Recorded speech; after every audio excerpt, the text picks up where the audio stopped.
1 Kings. Chapter 1.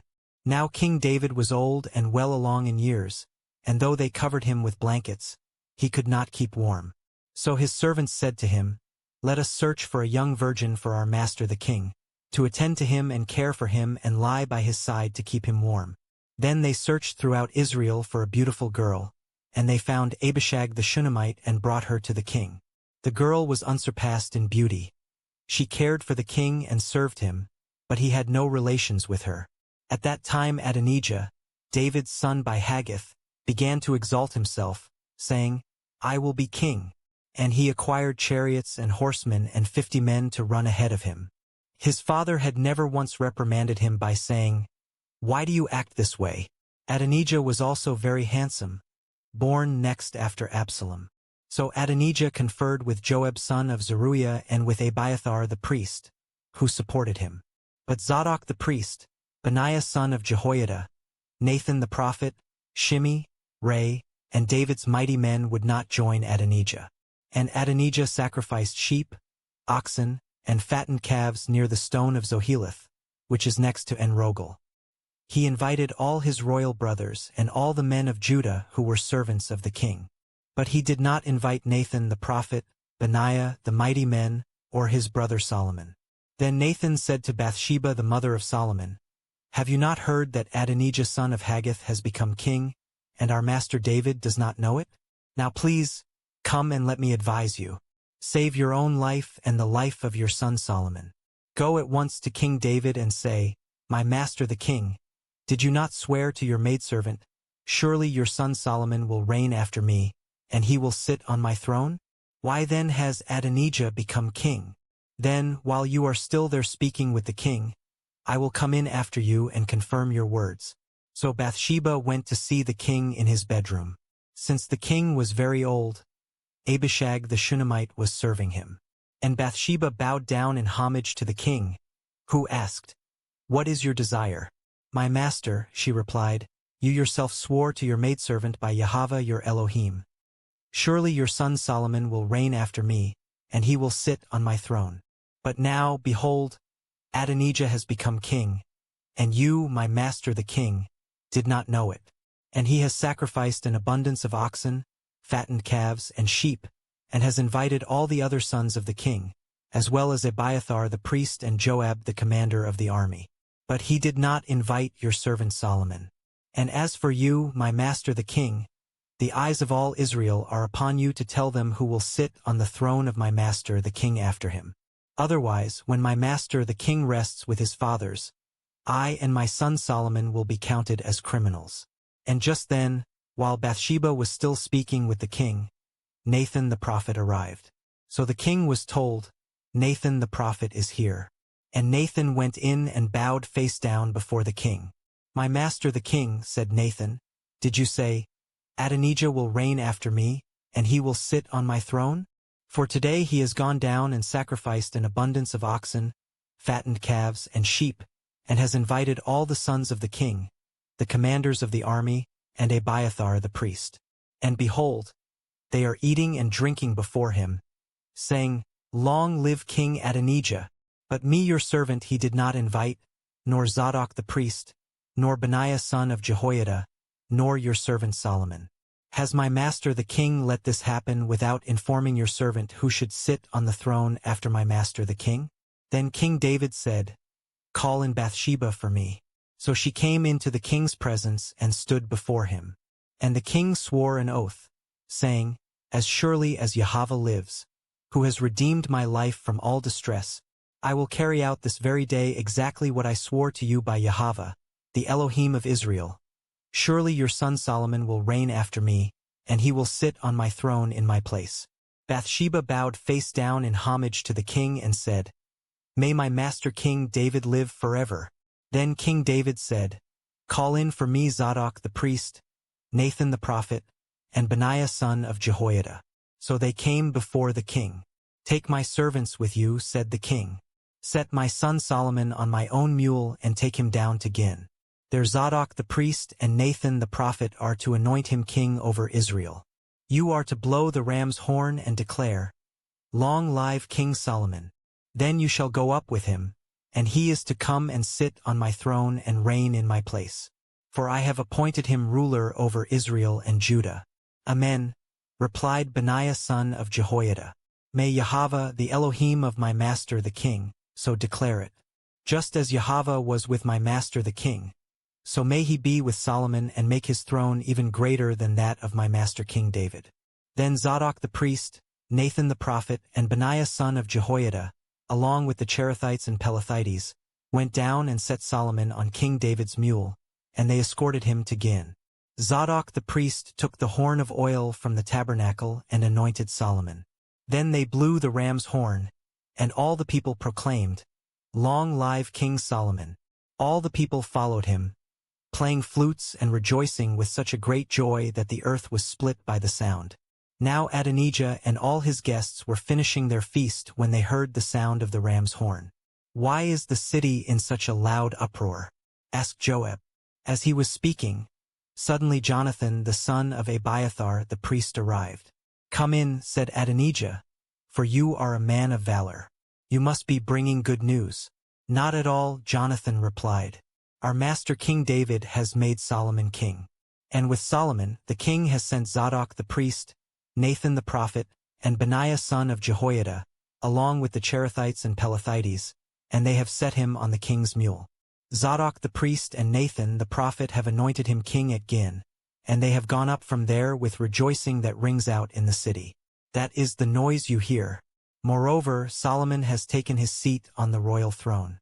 The king's servants have also gone to congratulate our master King David, saying, May your Elohim make the name of Solomon more famous than your own name, and may he make his throne greater than your throne."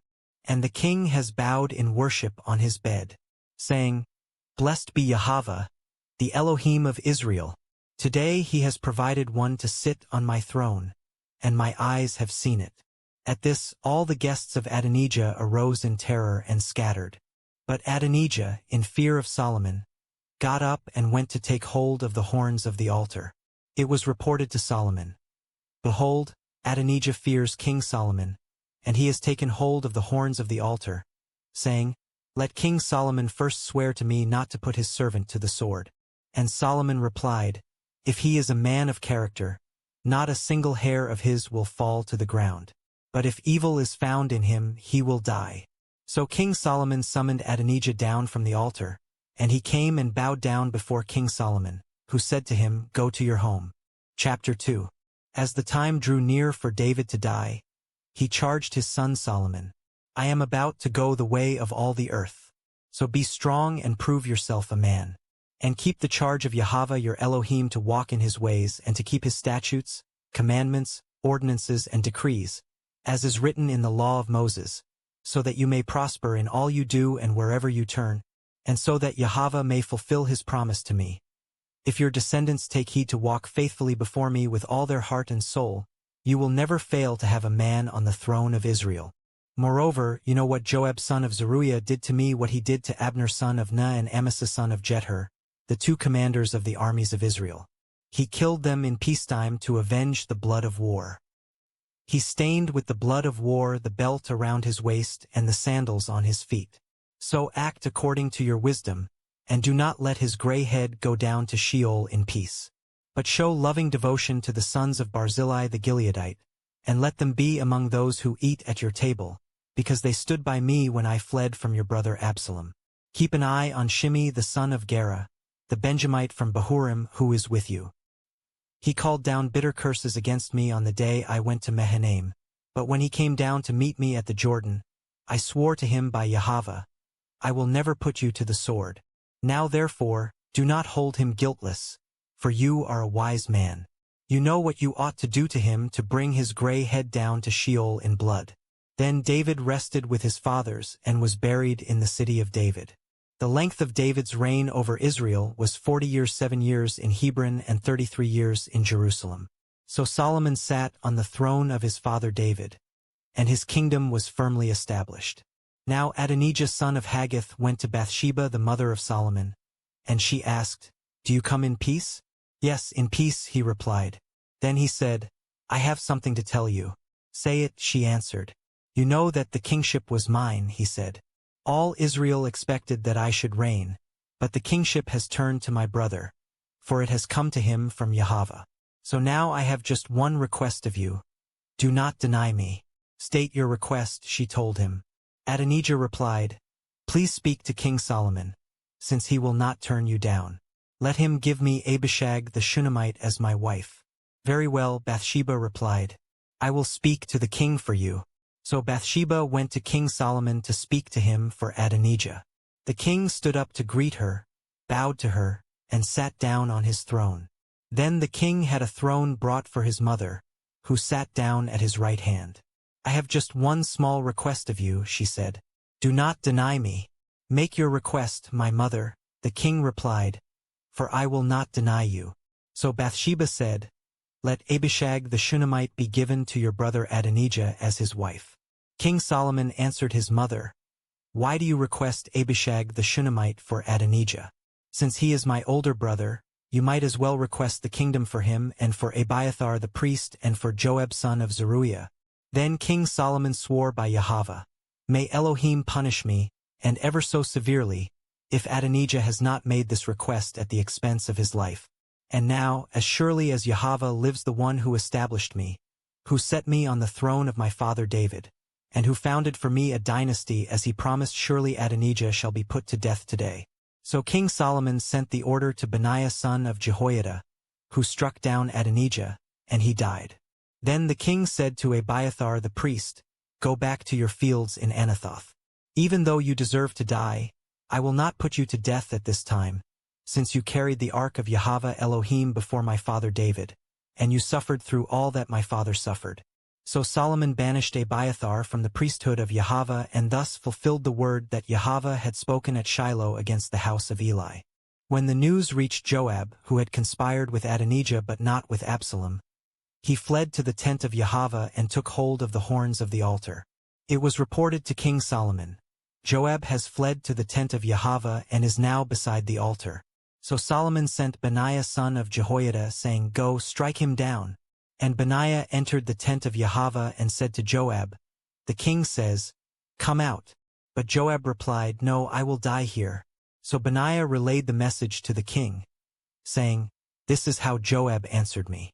And the king replied, Do just as he says. Strike him down and bury him, and so remove from me and from the house of my father the innocent blood that Joab shed. Yahweh will bring his bloodshed back upon his own head. For without the knowledge of my father David, he struck down 2 men more righteous and better than he when he put to the sword Abner son of Ner, commander of Israel's army, and Amasa son of Jether, commander of Judah's army. Their blood will come back upon the heads of Joab and his descendants forever. But for David, his descendants, his house, and his throne, there shall be peace from Yahweh forever. So Benaiah son of Jehoiada went up, struck down Joab, and killed him. He was buried at his own home in the wilderness. And the king appointed Benaiah son of Jehoiada in Joab's place over the army, and he appointed Zadok the priest in Abiathar's place.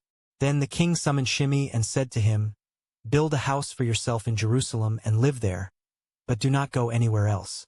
On the day you go out and cross the Kidron Valley, know for sure that you will die. Your blood will be on your own head. The sentence is fair, Shimei replied. Your servant will do as my master the king has spoken. And Shimei lived in Jerusalem for a long time.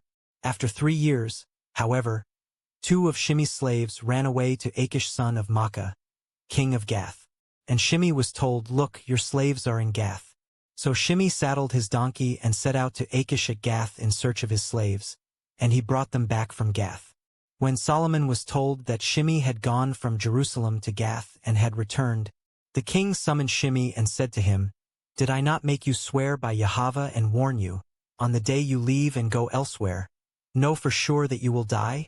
And you told me, The sentence is fair. I will comply. So why have you not kept your oath to Yahweh and the command that I gave you? The king also said, You know in your heart all the evil that you did to my father David. Therefore Yahweh will bring your evil back upon your head. But King Solomon will be blessed and David's throne will remain secure before Yahweh forever. Then the king commanded Benaiah son of Jehoiada, and he went out and struck Shimei down, and he died. Thus the kingdom was firmly established in the hand of Solomon. Chapter 3. Later, Solomon formed an alliance with Pharaoh king of Egypt by marrying his daughter. Solomon brought her to the city of David until he had finished building his palace and the house of Yahweh, as well as the wall around Jerusalem. The people, however, were still sacrificing on the high places because a house for the name of Yahweh had not yet been built. And Solomon loved Yahweh and walked in the statutes of his father David, except that he sacrificed and burned incense on the high places. Now the king went to Gibeon to sacrifice there, for it was the great high place. Solomon offered 1,000 burnt offerings on the altar there. One night at Gibeon Yahweh appeared to Solomon in a dream, and Elohim said, "Ask, and I will give it to you."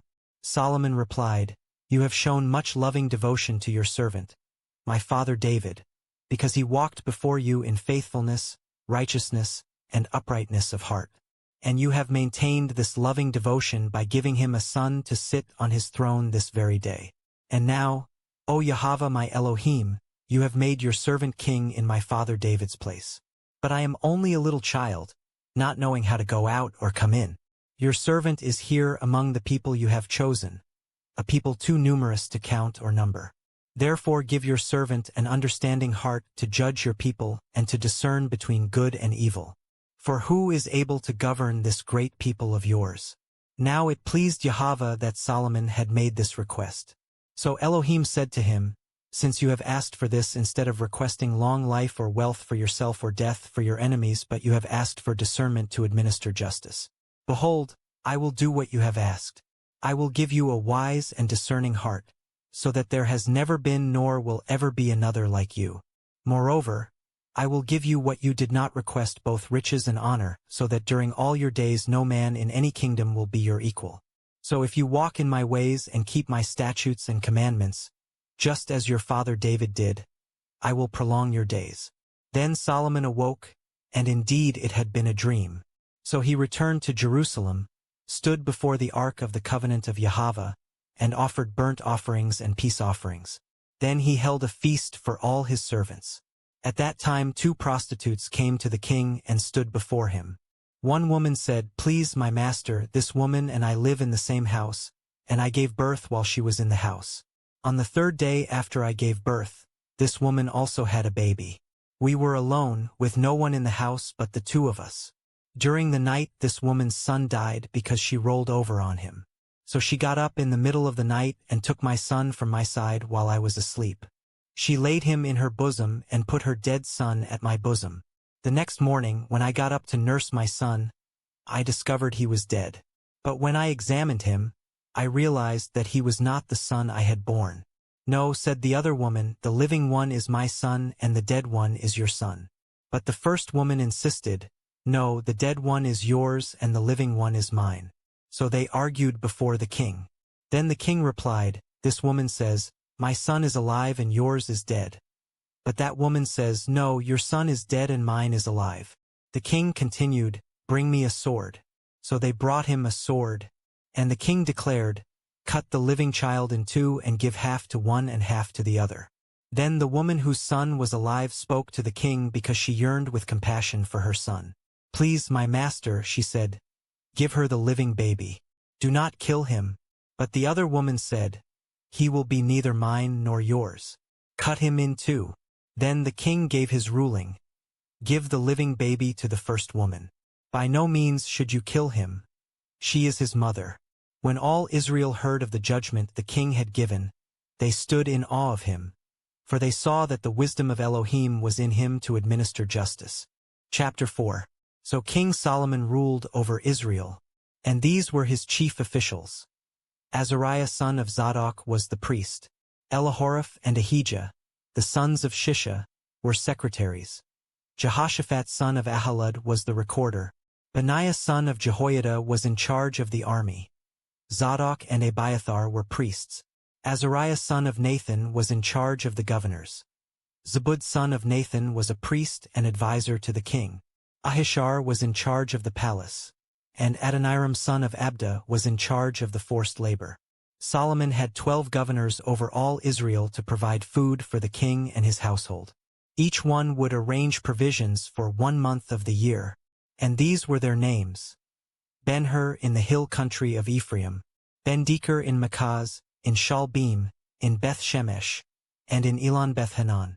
Ben-Hezd in Araboth, Soko and all the land of Hepher belonged to him. Ben-Abinadab in Naphath-Dor, Taphath, a daughter of Solomon, was his wife. Bana son of Ahalud in Tanakh in Megiddo, and in all of Bethshean next to Zarethan below Jezreel, from Bethshean to Abel-Maholah and on past Jokmeam. Ben-Jeber in Ramoth-Gilead, the villages of Jair son of Manasseh in Gilead belonged to him, as well as the region of Argob in Bashan with its 60 great cities with walls and bronze bars. Ahinadab son of Iddo in Mahanaim. Ahamaz in Naphtali, he had married Basemath, a daughter of Solomon. Bana son of Hushai in Asher and in Aloth. Jehoshaphat son of Paruah in Issachar. Shimi son of Elah in Benjamin. Jeber son of Uri in the land of Gilead, including the territories of Sihon king of the Amorites and of Og king of Bashan. There was also one governor in the land of Judah. The people of Judah and Israel were as numerous as the sand on the seashore, and they were eating and drinking and rejoicing. And Solomon reigned over all the kingdoms from the Euphrates to the land of the Philistines, as far as the border of Egypt. These kingdoms offered tribute and served Solomon all the days of his life. Solomon's provisions for a single day were 30 cors of fine flour, 60 cors of meal, 10 fat oxen, 20 range oxen, and 100 sheep, as well as deer, gazelles, roebucks, and fattened poultry. For Solomon had dominion over everything west of the Euphrates, over all the kingdoms from Tiphsah to Gaza, and he had peace on all sides. Throughout the days of Solomon, Judah and Israel dwelt securely from Dan to Beersheba, each man under his own vine and his own fig tree. Solomon had 4,000 stalls for his chariot horses and 12,000 horses. Each month the governors in turn provided food for King Solomon and all who came to his table. They saw to it that nothing was lacking. Each one also brought to the required place their quotas of barley and straw for the chariot horses and other horses. And Elohim gave Solomon wisdom, exceedingly deep insight, and understanding beyond measure, like the sand on the seashore. Solomon's wisdom was greater than that of all the men of the East, greater than all the wisdom of Egypt. He was wiser than all men, wiser than Ethan the Ezrahite, and wiser than Heman, Calcol, and Darda, the sons of Mahal. And his fame spread throughout the surrounding nations. Solomon composed 3,000 proverbs, and his songs numbered 1,005. He spoke of trees, from the cedar in Lebanon to the hyssop growing in the wall, and he taught about animals, birds, reptiles, and fish. So men of all nations came to listen to Solomon's wisdom, sent by all the kings of the earth, who had heard of his wisdom. Chapter 5. Now when Hiram king of Tyre heard that Solomon had been anointed king in his father's place, he sent envoys to Solomon. For Hiram had always been a friend of David. And Solomon relayed this message to Hiram: As you are well aware, due to the wars waged on all sides against my father David, he could not build a house for the name of Yahweh his Elohim until Yahweh had put his enemies under his feet. But now Yahweh my Elohim has given me rest on every side, and there is no adversary or crisis. So behold, I plan to build a house for the name of Yahweh my Elohim, according to what Yahweh said to my father David. I will put your son on your throne in your place, and he will build the house for my name.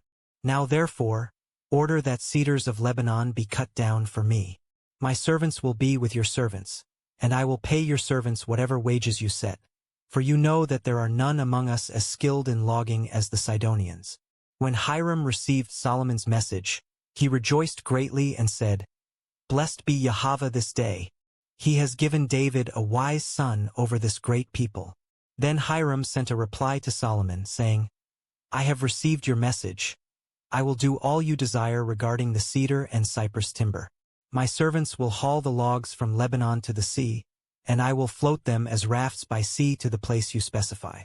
There I will separate the logs, and you can take them away. And in exchange you can meet my needs by providing my household with food. So Hiram provided Solomon with all the cedar and cypress timber he wanted, and year after year Solomon would provide Hiram with 20,000 cors of wheat as food for his household, as well as 20,000 baths of pure olive oil. And Yahweh gave Solomon wisdom, as he had promised him. There was peace between Hiram and Solomon, and the two of them made a treaty. Then King Solomon conscripted a labor force of 30,000 men from all Israel. He sent them to Lebanon in monthly shifts of 10,000 men, so that they would spend 1 month in Lebanon and 2 months at home. And Adoniram was in charge of the forced labor.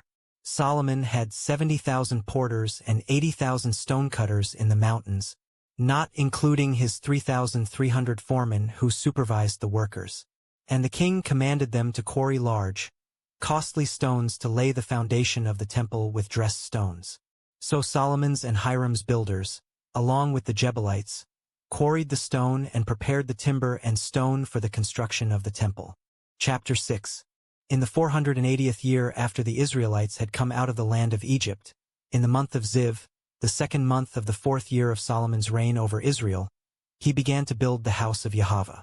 The house that King Solomon built for Yahweh was 60 cubits long, 20 cubits wide, and 30 cubits high. The portico at the front of the main hall of the temple was 20 cubits long, extending across the width of the temple and projecting out 10 cubits in front of the temple. He also had narrow windows framed high in the temple. Against the walls of the temple and the inner sanctuary, Solomon built a chambered structure around the temple, in which he constructed the side rooms. The bottom floor was 5 cubits wide, the middle floor 6 cubits, and the third floor 7 cubits. He also placed offset ledges around the outside of the temple, so that nothing would be inserted into its walls. The temple was constructed using finished stones cut at the quarry, so that no hammer or chisel or any other iron tool was heard in the temple while it was being built. The entrance to the bottom floor was on the south side of the temple. A stairway led up to the middle level and from there to the 3rd floor. So Solomon built the temple and finished it, roofing it with beams and planks of cedar. He built chambers all along the temple, each 5 cubits high and attached to the temple with beams of cedar. Then the word of Yahweh came to Solomon, saying, "As for this temple you are building, if you walk in my statutes, carry out my ordinances, and keep all my commandments by walking in them, I will fulfill through you the promise I made to your father David. And I will dwell among the Israelites and will not abandon my people Israel." So Solomon built the temple and finished it. He lined the interior walls with cedar paneling from the floor of the temple to the ceiling, and he covered the floor with cypress boards. He partitioned off the 20 cubits at the rear of the temple with cedar boards from floor to ceiling to form within the temple an inner sanctuary, the most holy place. And the main hall in front of this room was 40 cubits long. The cedar paneling inside the temple was carved with gourds and open flowers. Everything was cedar. Not a stone could be seen. Solomon also prepared the inner sanctuary within the temple to set the Ark of the Covenant of Yahweh there. The inner sanctuary was 20 cubits long, 20 cubits wide, and 20 cubits high. He overlaid the inside with pure gold, and he also overlaid the altar of cedar. So Solomon overlaid the inside of the temple with pure gold, and he extended gold chains across the front of the inner sanctuary, which was overlaid with gold. So he overlaid with gold the whole interior of the temple, until everything was completely finished. He also overlaid with gold the entire altar that belonged to the inner sanctuary. In the inner sanctuary he made 2 cherubim, each 10 cubits high, out of olive wood. One wing of the first cherub was 5 cubits long, and the other wing was 5 cubits long as well. So the full wingspan was 10 cubits. The second cherub also measured 10 cubits. Both cherubim had the same size and shape, and the height of each cherub was 10 cubits. And he placed the cherubim inside the innermost room of the temple. Since their wings were spread out, the wing of the first cherub touched one wall, while the wing of the second cherub touched the other wall, and in the middle of the room their wingtips touched. He also overlaid the cherubim with gold. Then he carved the walls all around the temple, in both the inner and outer sanctuaries, with carved engravings of cherubim, palm trees, and open flowers. And he overlaid the temple floor with gold in both the inner and outer sanctuaries. For the entrance to the inner sanctuary, Solomon constructed doors of olive wood with 5-sided doorposts. The double doors were made of olive wood, and he carved into them cherubim, palm trees, and open flowers and overlaid the cherubim and palm trees with hammered gold. In the same way he made four-sided doorposts of olive wood for the sanctuary entrance. The 2 doors were made of cypress wood, and each had 2 folding panels. He carved into them cherubim, palm trees and open flowers, and he overlaid them with gold, hammered evenly over the carvings. Solomon built the inner courtyard with 3 rows of dressed stone and 1 row of trimmed cedar beams. The foundation of the house of Yahweh was laid in the 4th year of Solomon's reign, in the month of Ziv. In his 11th year and 8th month, the month of Bul, the temple was finished in every detail and according to every specification. So he built the temple in 7 years. Chapter 7. Solomon, however, took 13 years to complete the construction of his entire palace. He built the house of the forest of Lebanon 100 cubits long, 50 cubits wide, and 30 cubits high, with 4 rows of cedar pillars supporting the cedar beams. The house was roofed with cedar above the beams that rested on the pillars, 45 beams, 15 per row. There were 3 rows of high windows facing one another in 3 tiers. All the doorways had rectangular frames, with the openings facing one another in 3 tiers. Solomon made his colonnade 50 cubits long and 30 cubits wide, with a portico in front of it and a canopy with pillars in front of the portico. In addition, he built a hall for the throne, the Hall of Justice, where he was to judge. It was paneled with cedar from floor to ceiling. And the palace where Solomon would live, set further back, was of similar construction. He also made a palace like this hall for Pharaoh's daughter, whom he had married. All these buildings were constructed with costly stones, cut to size and trimmed with saws inside and out from the foundation to the eaves, and from the outside to the great courtyard. The foundations were laid with large, costly stones, some 10 cubits long and some 8 cubits long. Above these were high-grade stones, cut to size, and cedar beams. The great courtyard was surrounded by 3 rows of dressed stone and a row of trimmed cedar beams, as were the inner courtyard and portico of the house of Yahweh. Now King Solomon sent to bring Huram from Tyre. He was the son of a widow from the tribe of Naphtali, and his father was a man of Tyre, a craftsman in bronze. Huram had great skill, understanding, and knowledge for every kind of bronze work. So he came to King Solomon and carried out all his work. He cast 2 pillars of bronze, each 18 cubits high and 12 cubits in circumference. He also made 2 capitals of cast bronze to set on top of the pillars, each capital 5 cubits high. For the capitals on top of the pillars, he made a network of lattice, with wreaths of chainwork, 7 for each capital. Likewise, he made the pillars with 2 rows of pomegranates around each grating to cover each capital atop the pillars. And the capitals atop the pillars in the portico were shaped like lilies, 4 cubits high. On the capitals of both pillars, just above the rounded projection next to the network, were the 200 pomegranates in rows encircling each capital. Thus he set up the pillars at the portico of the temple. The pillar to the south he named Jachin, and the pillar to the north he named Boaz. And the tops of the pillars were shaped like lilies. So the work of the pillars was completed. He also made the sea of cast metal. It was circular in shape, measuring 10 cubits from rim to rim, 5 cubits in height, and 30 cubits in circumference.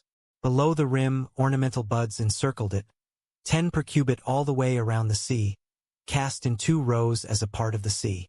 The sea stood on 12 oxen, 3 facing north, 3 facing west, 3 facing south, and 3 facing east. The sea rested on them, with all their hindquarters toward the center. It was a handbreadth thick, and its rim was fashioned like the brim of a cup, like a lily blossom. It could hold 2,000 baths. In addition, he made 10 movable stands of bronze, each 4 cubits long, 4 cubits wide, and 3 cubits high. This was the design of the stands.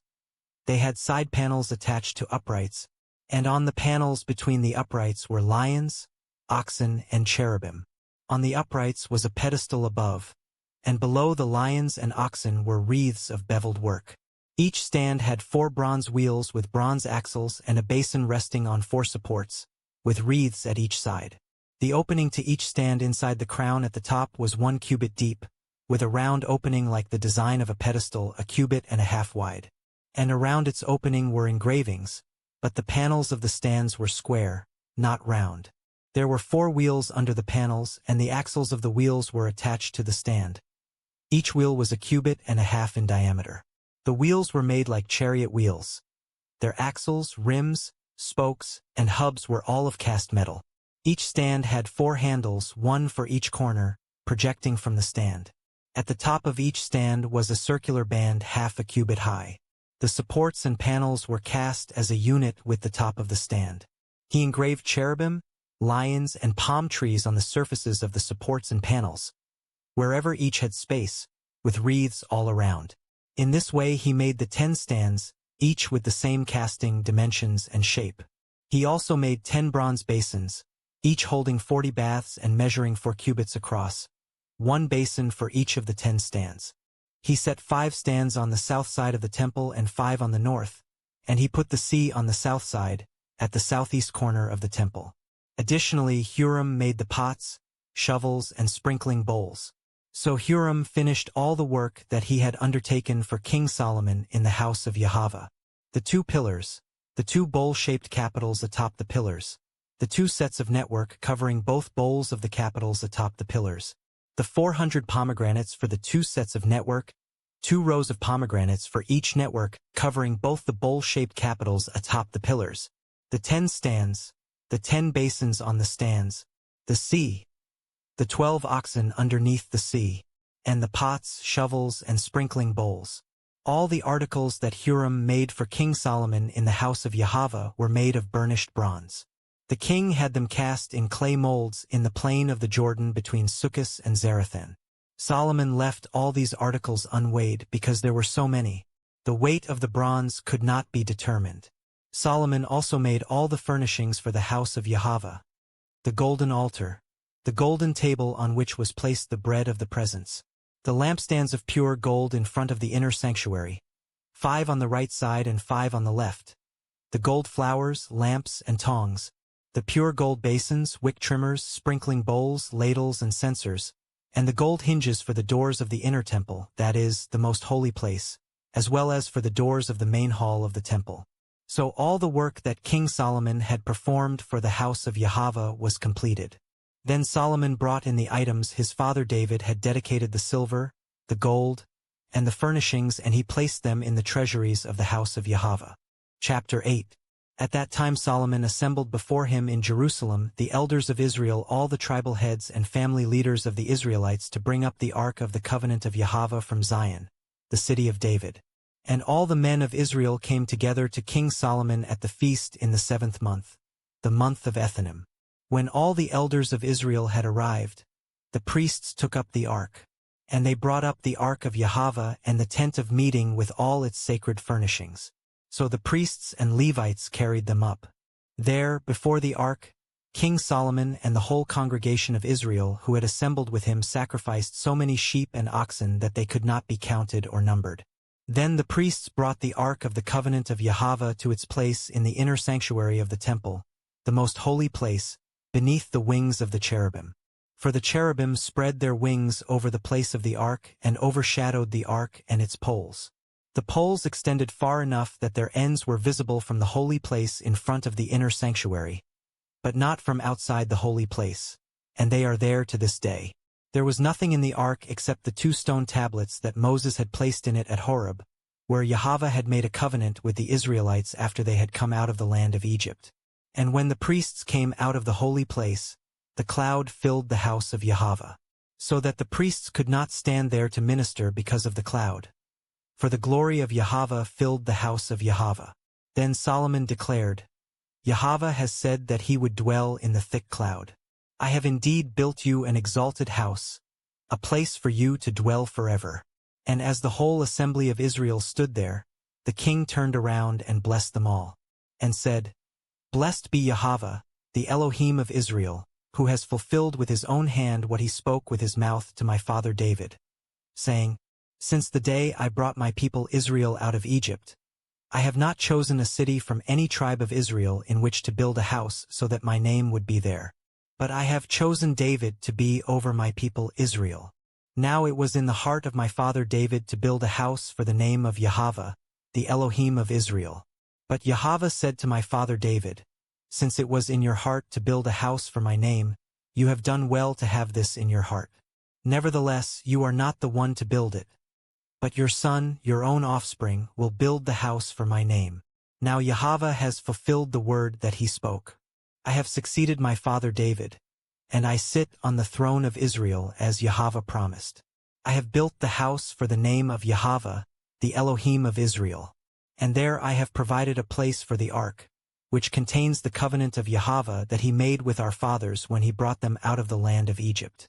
Then Solomon stood before the altar of Yahweh in front of the whole assembly of Israel, spread out his hands toward heaven, and said, O Yahweh, Elohim of Israel, there is no Elohim like you in heaven above or on earth below, keeping your covenant of loving devotion with your servants who walk before you with all their hearts. You have kept your promise to your servant, my father David. What you spoke with your mouth you have fulfilled with your hand this day. Therefore now, O Yahweh, Elohim of Israel, keep for your servant, my father David, what you promised when you said, You will never fail to have a man to sit before me on the throne of Israel, if only your descendants guard their way to walk before me as you have done. And now, O Elohim of Israel, please confirm what you promised to your servant, my father David. But will Elohim indeed dwell upon the earth? Even heaven, the highest heaven, cannot contain you, much less this temple I have built. Yet regard the prayer and plea of your servant, O Yahweh my Elohim, so that you may hear the cry and the prayer that your servant is praying before you today. May your eyes be open toward this temple night and day, toward the place of which you said, My name shall be there, so that you may hear the prayer that your servant prays toward this place.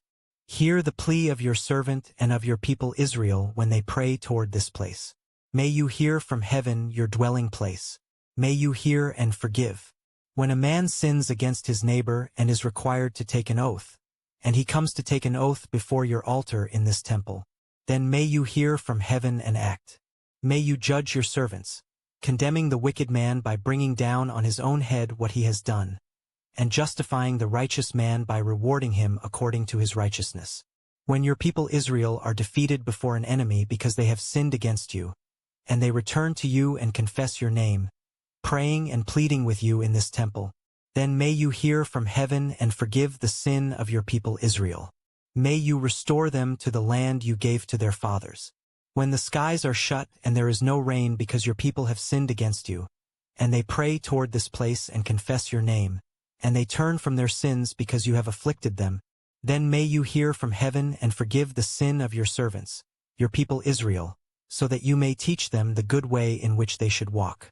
May you send rain on the land that you gave your people as an inheritance. When famine or plague comes upon the land, or blight or mildew or locusts or grasshoppers, or when their enemy besieges them in their cities, whatever plague or sickness may come, then may whatever prayer or petition your people Israel make, each knowing his own afflictions and spreading out his hands toward this temple, be heard by you from heaven, your dwelling place. And may you forgive and act, and repay each man according to all his ways, since you know his heart, for you alone know the hearts of all men, so that they may fear you all the days they live in the land that you gave to our fathers. And as for the foreigner who is not of your people Israel but has come from a distant land because of your name, for they will hear of your great name and mighty hand and outstretched arm when he comes and prays toward this temple, then may you hear from heaven, your dwelling place, and do according to all for which the foreigner calls to you. Then all the peoples of the earth will know your name and fear you, as do your people Israel, and they will know that this house I have built is called by your name. When your people go to war against their enemies, wherever you send them, and when they pray to Yahweh in the direction of the city you have chosen and the house I have built for your name, then may you hear from heaven their prayer and their plea, and may you uphold their cause. When they sin against you, for there is no one who does not sin, and you become angry with them and deliver them to an enemy who takes them as captives to his own land, whether far or near, and when they come to their senses in the land to which they were taken, and they repent and plead with you in the land of their captors, saying, We have sinned and done wrong, we have acted wickedly, and when they return to you with all their heart and soul in the land of the enemies who took them captive, and when they pray to you in the direction of the land that you gave to their fathers, the city you have chosen, and the house I have built for your name, then may you hear from heaven, your dwelling place, their prayer and petition, and may you uphold their cause. May you forgive your people who have sinned against you and all the transgressions they have committed against you, and may you grant them compassion in the eyes of their captors to show them mercy. For they are your people and your inheritance. You brought them out of Egypt, out of the furnace for iron. May your eyes be open to the pleas of your servant and of your people Israel, and may you listen to them whenever they call to you. For you, O Yahweh Elohim, as your inheritance, have set them apart from all the peoples of the earth, as you spoke through your servant Moses when you brought our fathers out of Egypt. Now when Solomon had finished praying this entire prayer and petition to Yahweh, he got up before the altar of Yahweh, where he had been kneeling with his hands spread out toward heaven. And he stood and blessed the whole assembly of Israel in a loud voice, saying, Blessed be Yahweh, who has given rest to his people Israel according to all that he promised. Not one word has failed of all the good promises he made through his servant Moses. May Yahweh our Elohim be with us, as he was with our fathers. May he never leave us nor forsake us. May he incline our hearts to himself, to walk in all his ways and to keep the commandments and statutes and ordinances he commanded our fathers. And may these words with which I have made my petition before Yahweh be near to Yahweh our Elohim day and night, so that he may uphold the cause of his servant and of his people Israel as each day requires, so that all the peoples of the earth may know that Yahweh is Elohim. There is no other. So let your heart be fully devoted to Yahweh our Elohim, as it is this day, to walk in his statutes and to keep his commandments. Then the king and all Israel with him offered sacrifices before Yahweh. And Solomon offered as peace offerings to Yahweh 22,000 oxen and 120,000 sheep. So the king and all the Israelites dedicated the house of Yahweh.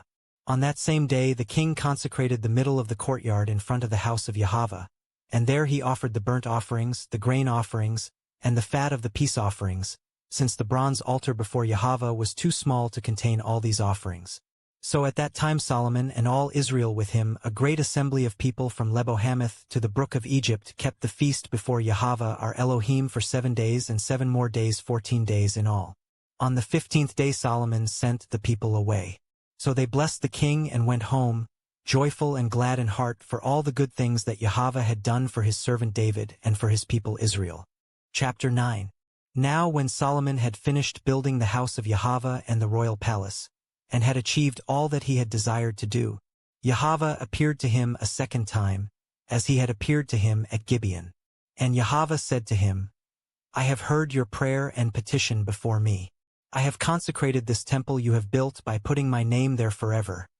My eyes and my heart will be there for all time.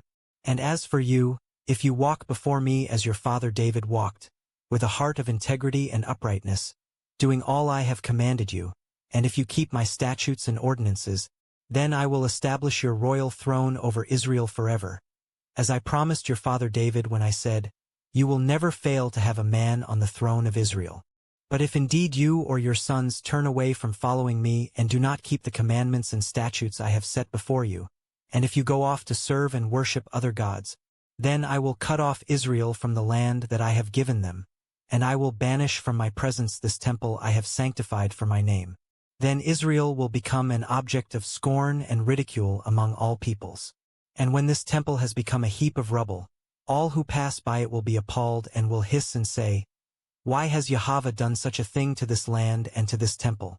And others will answer, Because they have forsaken Yahweh their Elohim who brought their fathers out of the land of Egypt, and have embraced other gods, worshipping and serving them. Because of this, Yahweh has brought all this disaster upon them.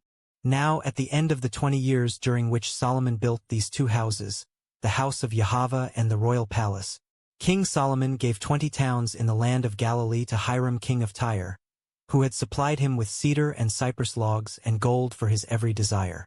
So Hiram went out from Tyre to inspect the towns that Solomon had given him, but he was not pleased with them. What are these towns you have given me, my brother? Asked Hiram, and he called them the land of Kabul, as they are called to this day. And Hiram had sent the king 120 talents of gold. This is the account of the forced labor that King Solomon imposed to build the house of Yahweh, his own palace, the supporting terraces, and the wall of Jerusalem, as well as Hazor, Megiddo, and Gezer. Pharaoh king of Egypt had attacked and captured Gezer. He had set it on fire, killed the Canaanites who lived in the city, and given it as a dowry to his daughter Solomon's wife. So Solomon rebuilt Gezer, Lower Beth-horon, Baalath, and Tamar in the wilderness of Judah, as well as all the store cities that Solomon had for his chariots and horses, whatever he desired to build in Jerusalem, Lebanon, and throughout the land of his dominion. As for all the people who remained of the Amorites, Hittites, Perizzites, Hivites, and Jebusites, the people who were not Israelites, their descendants who remained in the land, those whom the Israelites were unable to devote to destruction, Solomon conscripted these people to be forced laborers, as they are to this day. But Solomon did not consign any of the Israelites to slavery, because they were his men of war, his servants, his officers, his captains, and the commanders of his chariots and cavalry. They were also the chief officers over Solomon's projects, 550 supervisors over the people who did the work. As soon as Pharaoh's daughter had come up from the city of David to the palace that Solomon had built for her, he built the supporting terraces. 3 times a year Solomon offered burnt offerings and peace offerings on the altar he had built for Yahweh, burning incense with them before Yahweh.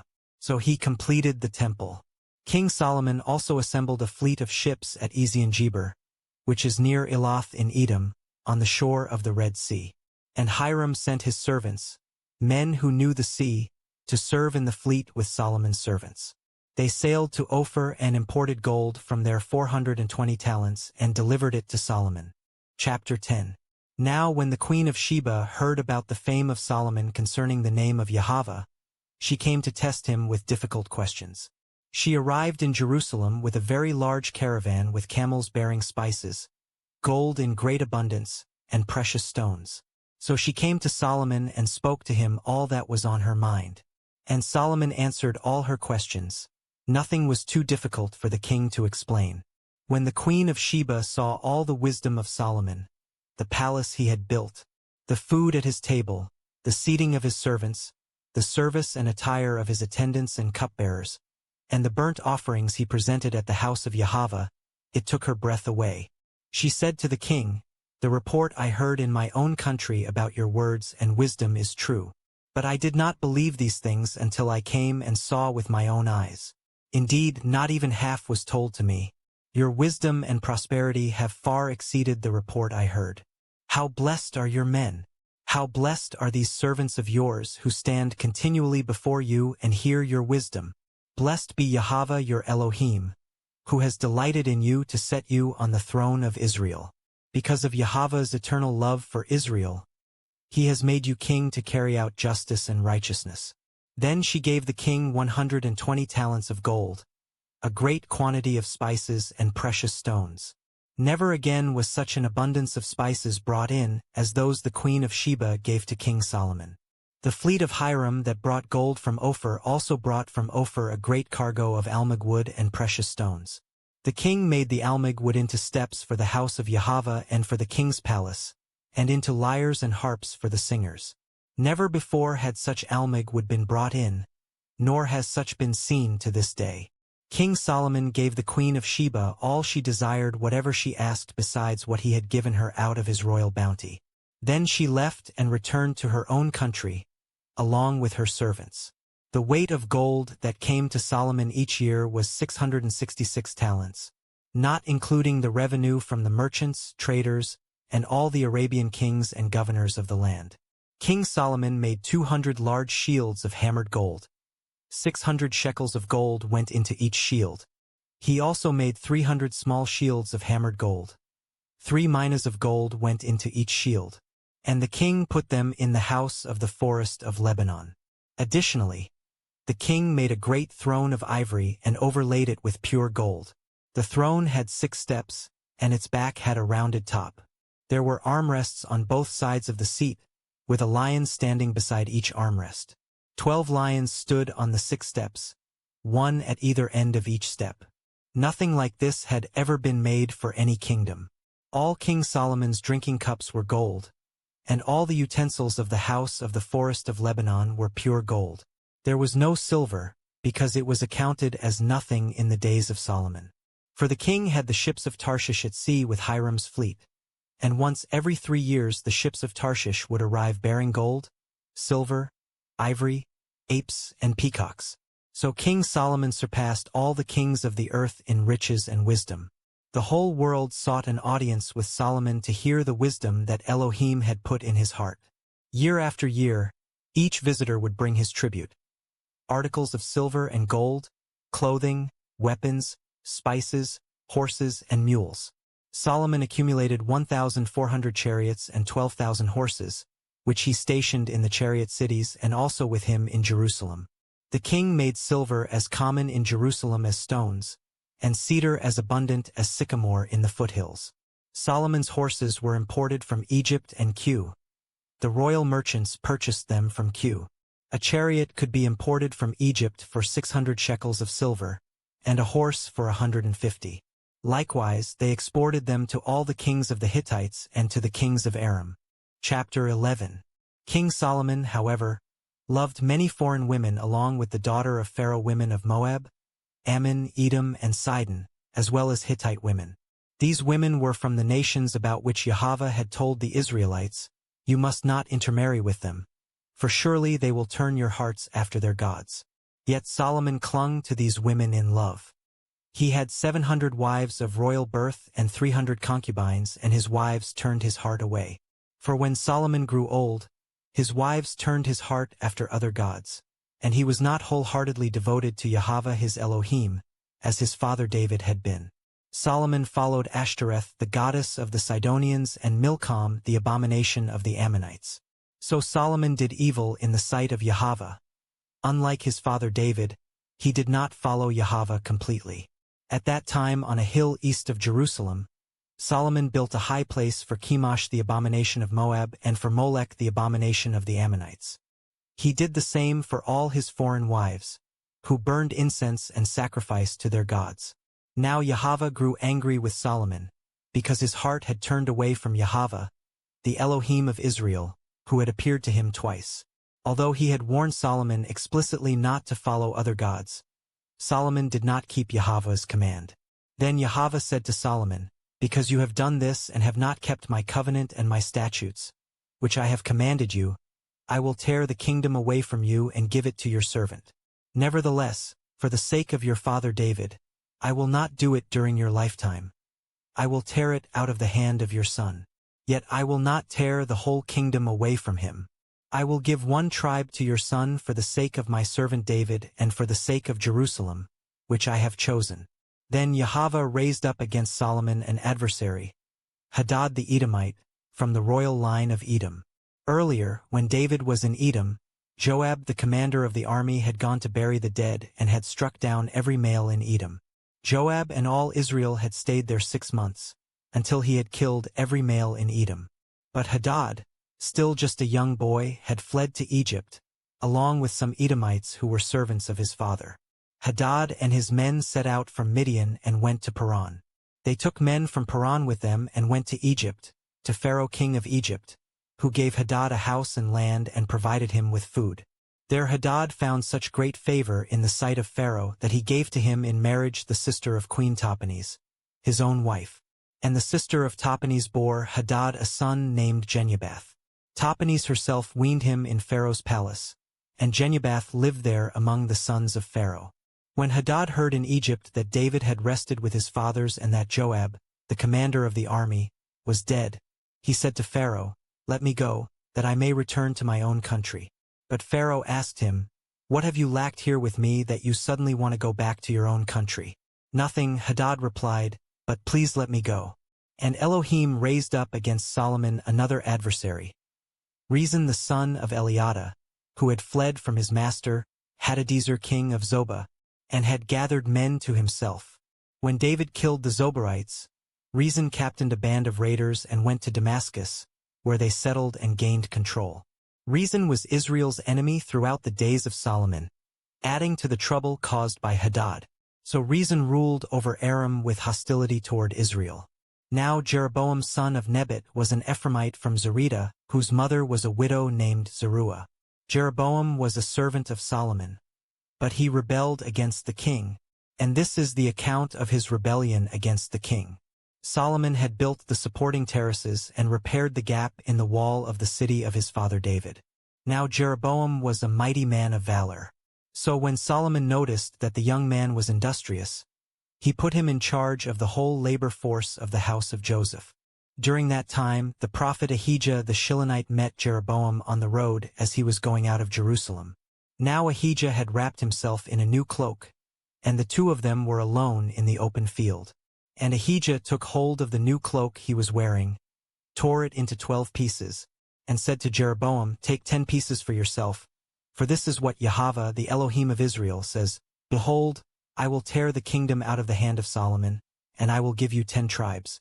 But 1 tribe will remain for the sake of my servant David and for the sake of Jerusalem, the city I have chosen out of all the tribes of Israel.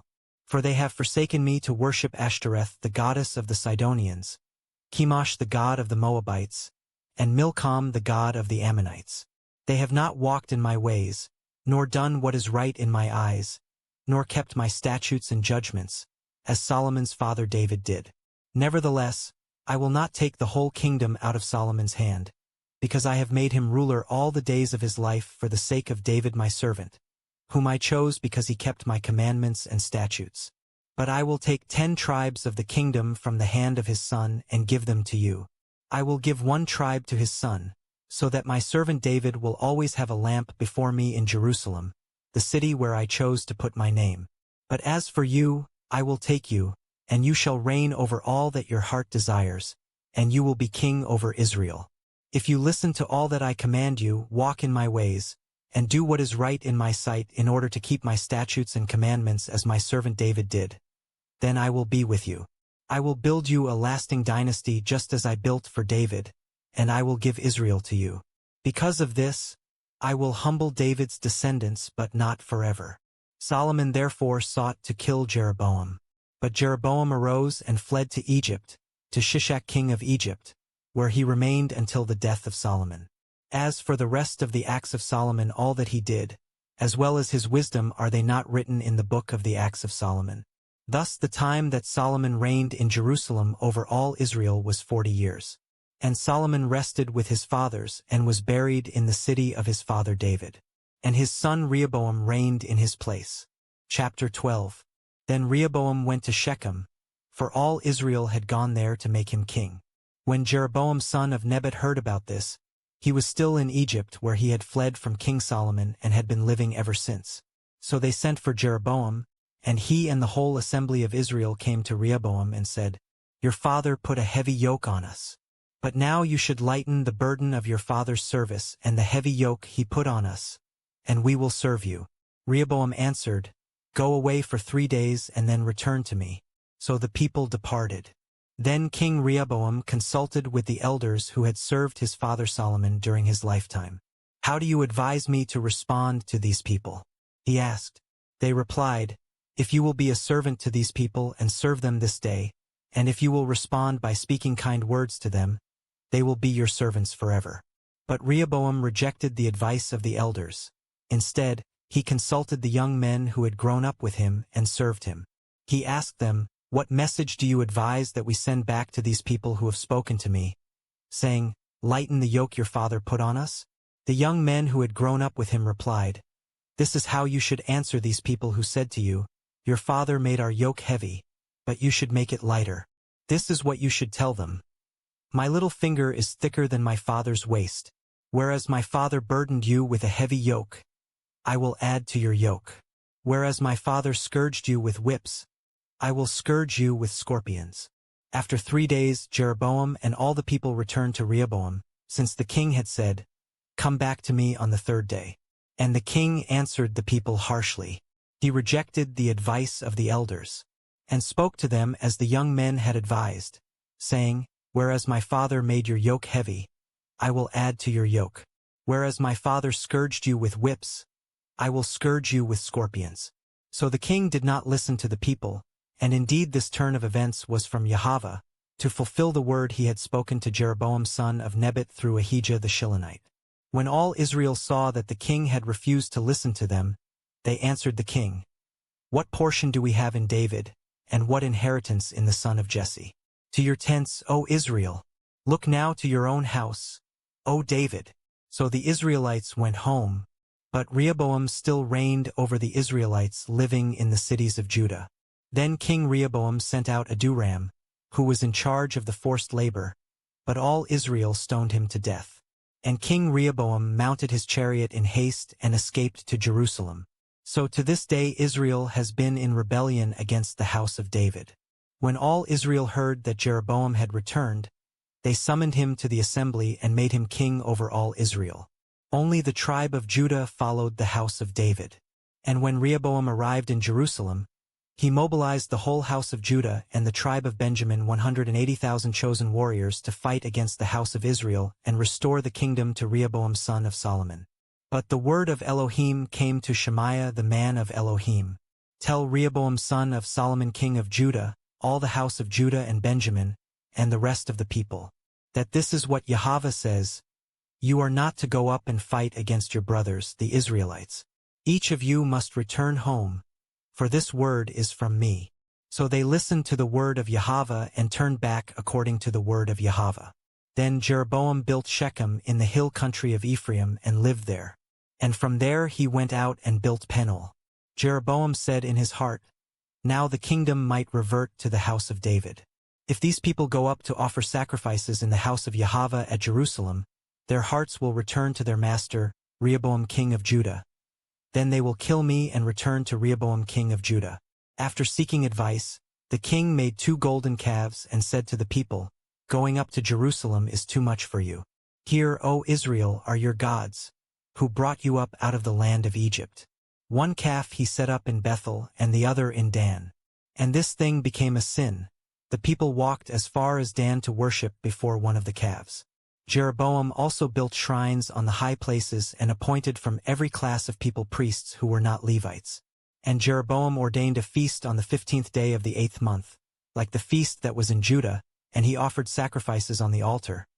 He made this offering in Bethel to sacrifice to the calves he had set up, and he installed priests in Bethel for the high places he had set up. On the 15th day of the 8th month, a month of his own choosing, Jeroboam offered sacrifices on the altar he had set up in Bethel. So he ordained a feast for the Israelites, offered sacrifices on the altar, and burned incense. Chapter 13. Suddenly, as Jeroboam was standing beside the altar to burn incense, there came a man of Elohim from Judah to Bethel by the word of Yahweh. And he cried out against the altar by the word of Yahweh, O altar, this is what Yahweh says. A son named Josiah will be born to the house of David, and upon you he will sacrifice the priests of the high places who burn incense upon you, and human bones will be burned upon you. That day the man of Elohim gave a sign, saying, Yahweh has spoken this sign. Surely the altar will be split apart, and the ashes upon it will be poured out. Now when King Jeroboam, who was at the altar in Bethel, heard the word that the man of Elohim had cried out against it, he stretched out his hand and said, Seize him. But the hand he stretched out toward him withered, so that he could not pull it back. And the altar was split apart, and the ashes poured out, according to the sign that the man of Elohim had given by the word of Yahweh. Then the king responded to the man of Elohim, Intercede with Yahweh your Elohim and pray that my hand may be restored.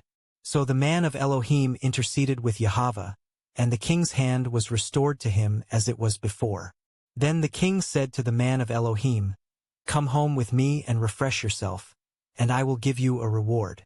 But the man of Elohim replied, If you were to give me half your possessions, I still would not go with you, nor would I eat bread or drink water in this place.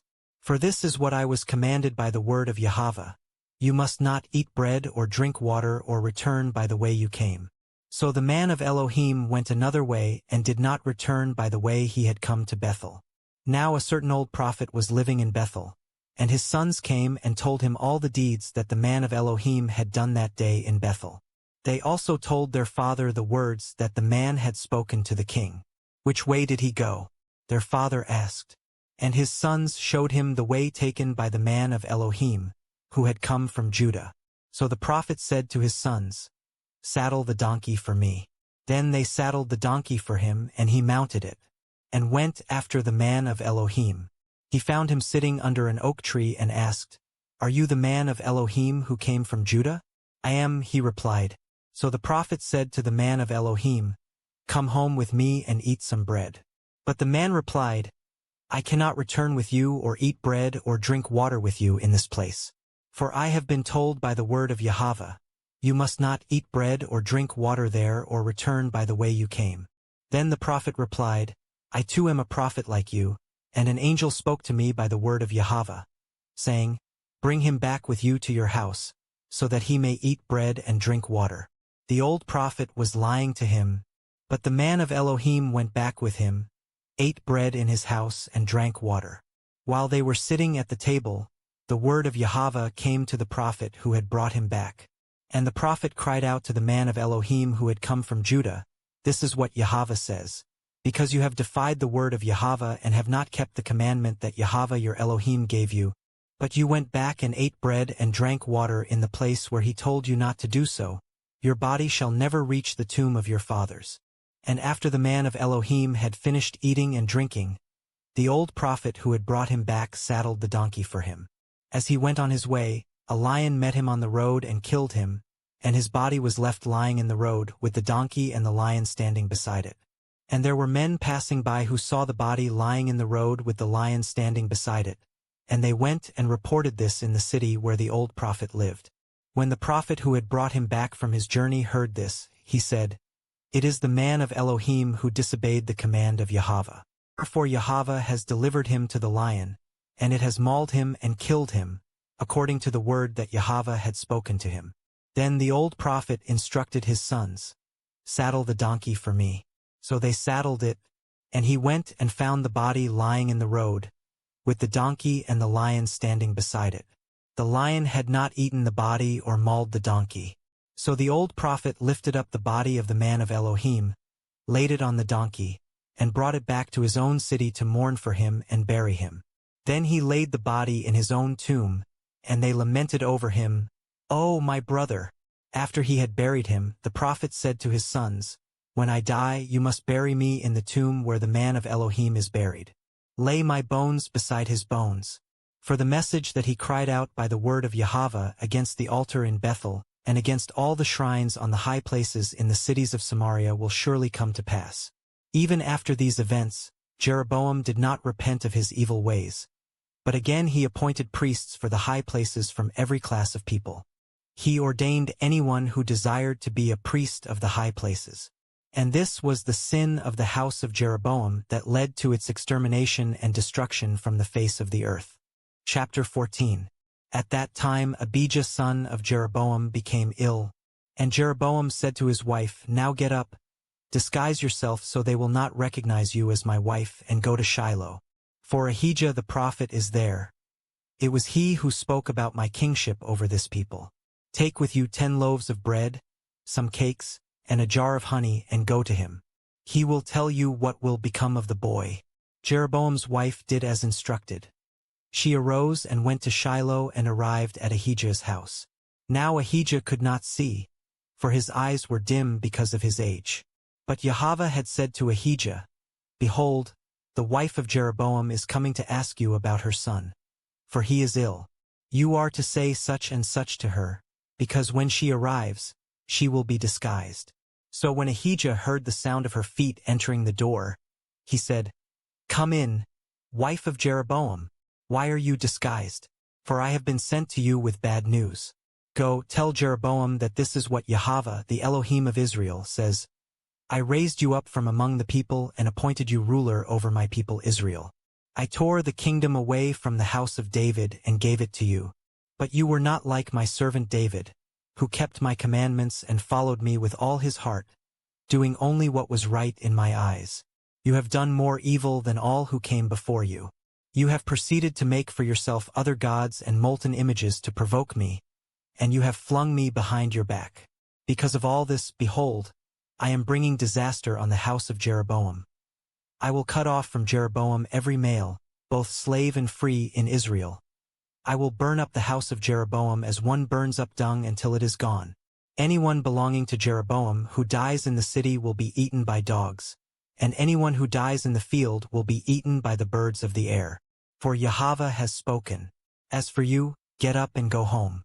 When your feet enter the city, the child will die. All Israel will mourn for him and bury him. For this is the only one belonging to Jeroboam who will receive a proper burial, because only in him has Yahweh, the Elohim of Israel, found any good in the house of Jeroboam. Moreover, Yahweh will raise up for himself a king over Israel who will cut off the house of Jeroboam. This is the day, yes, even today. For Yahweh will strike Israel as a reed is shaken in the water. He will uproot Israel from this good land that he gave their fathers, and he will scatter them beyond the Euphrates, because they have made their Asherah poles, provoking Yahweh to anger. So he will give Israel over on account of the sins Jeroboam has committed and has caused Israel to commit. Then Jeroboam's wife got up and departed for Tirzah, and as soon as she stepped over the threshold of the house, the boy died. And they buried him, and all Israel mourned for him, according to the word that Yahweh had spoken through his servant Ahijah the prophet. As for the rest of the acts of Jeroboam, how he waged war and how he reigned, they are indeed written in the book of the Chronicles of the Kings of Israel. And the length of Jeroboam's reign was 22 years, and he rested with his fathers, and his son Nadab reigned in his place. Meanwhile, Rehoboam son of Solomon reigned in Judah. He was 41 years old when he became king, and he reigned 17 years in Jerusalem, the city Yahweh had chosen from all the tribes of Israel in which to put his name. His mother's name was Naamah the Ammonite. And Judah did evil in the sight of Yahweh, and by the sins they committed they provoked him to jealous anger more than all their fathers had done. They also built for themselves high places, sacred pillars, and Asherah poles on every high hill and under every green tree. There were even male shrine prostitutes in the land. They imitated all the abominations of the nations Yahweh had driven out before the Israelites. In the 5th year of Rehoboam's reign, Shishak king of Egypt came up and attacked Jerusalem. He seized the treasures of the house of Yahweh and of the royal palace. He took everything, including all the gold shields that Solomon had made. Then King Rehoboam made bronze shields in their place and committed them to the care of the captains of the guard on duty at the entrance to the royal palace. And whenever the king entered the house of Yahweh, the guards would bear the shields, and later they would return them to the guardroom. As for the rest of the acts of Rehoboam, along with all that he did, are they not written in the book of the Chronicles of the Kings of Judah? There was war between Rehoboam and Jeroboam throughout their days. And Rehoboam rested with his fathers and was buried with them in the city of David. His mother's name was Naamah the Ammonite, and his son Abijam reigned in his place. Chapter 15. In the 18th year of the reign of Jeroboam son of Nebat, Abijam became king of Judah, and he reigned in Jerusalem 3 years. His mother's name was Maacah daughter of Abishalom. And Abijam walked in all the sins that his father before him had committed, and his heart was not as fully devoted to Yahweh his Elohim as the heart of David his forefather had been. Nevertheless, for the sake of David, Yahweh his Elohim gave him a lamp in Jerusalem by raising up a son to succeed him and to make Jerusalem strong. For David had done what was right in the eyes of Yahweh and had not turned aside from anything Yahweh commanded all the days of his life, except in the matter of Uriah the Hittite. And there was war between the houses of Rehoboam and Jeroboam all the days of Abijam's life. As for the rest of the acts of Abijam, along with all his accomplishments, are they not written in the book of the Chronicles of the Kings of Judah? And there was war between Abijam and Jeroboam. And Abijam rested with his fathers and was buried in the city of David, and his son Asa reigned in his place. In the 20th year of Jeroboam's reign over Israel, Asa became king of Judah, and he reigned in Jerusalem 41 years. His grandmother's name was Maacah daughter of Abishalom. And Asa did what was right in the eyes of Yahweh, as his father David had done. He banished the male shrine prostitutes from the land and removed all the idols that his fathers had made. He also removed his grandmother Maacah from her position as queen mother because she had made a detestable Asherah pole. Asa chopped down the pole and burned it in the Kidron Valley. The high places were not removed, but Asa's heart was fully devoted to Yahweh all his days. And he brought into the house of Yahweh the silver and gold and other articles that he and his father had dedicated. Now there was war between Asa and Baasha king of Israel throughout their days. Baasha king of Israel went to war against Judah and fortified Ramah to prevent anyone from leaving or entering the territory of Asa king of Judah. So Asa withdrew all the silver and gold that remained in the treasuries of the house of Yahweh and the royal palace. He entrusted it to his servants and sent them with this message to Benhadad son of Taberman, the son of Hezion king of Aram, who was ruling in Damascus. Let there be a treaty between me and you, between my father and your father. See, I have sent you a gift of silver and gold. Now go and break your treaty with Baasha king of Israel, so that he will withdraw from me. And Benhadad listened to King Asa and sent the commanders of his armies against the cities of Israel, conquering Ijon, Dan, Abel-Beth-Maachah, and the whole land of Naphtali, including the region of Chinnereth. When Baasha learned of this, he stopped fortifying Ramah and withdrew to Tirzah. Then King Asa summoned all the men of Judah, with no exceptions, and they carried away the stones of Ramah and the timbers Baasha had used for building. And with these materials King Asa built up Geba of Benjamin, as well as Mizpah. Now the rest of the acts of Asa, along with all his might, all his accomplishments, and the cities he built, are they not written in the book of the Chronicles of the Kings of Judah? In his old age, however, he became diseased in his feet. And Asa rested with his fathers and was buried with them in the city of his father David. And his son Jehoshaphat reigned in his place. In the 2nd year of Asa's reign over Judah, Nadab son of Jeroboam became king of Israel, and he reigned 2 years. And he did evil in the sight of Yahweh and walked in the way of his father and in his sin, which he had caused Israel to commit. Then Baasha son of Ahijah of the house of Issachar conspired against Nadab, and Baasha struck him down at Gibbethon of the Philistines while Nadab and all Israel were besieging the city. In the 3rd year of Asa's reign over Judah, Baasha killed Nadab and reigned in his place. As soon as Baasha became king, he struck down the entire household of Jeroboam. He did not leave to Jeroboam anyone that breathed, but destroyed them all according to the word that Yahweh had spoken through his servant Ahijah the Shilonite, because of the sins Jeroboam had committed and had caused Israel to commit, and because he had provoked Yahweh, the Elohim of Israel, to anger. As for the rest of the acts of Nadab, along with all his accomplishments, are they not written in the book of the Chronicles of the Kings of Israel? And there was war between Asa and Baasha king of Israel throughout their days.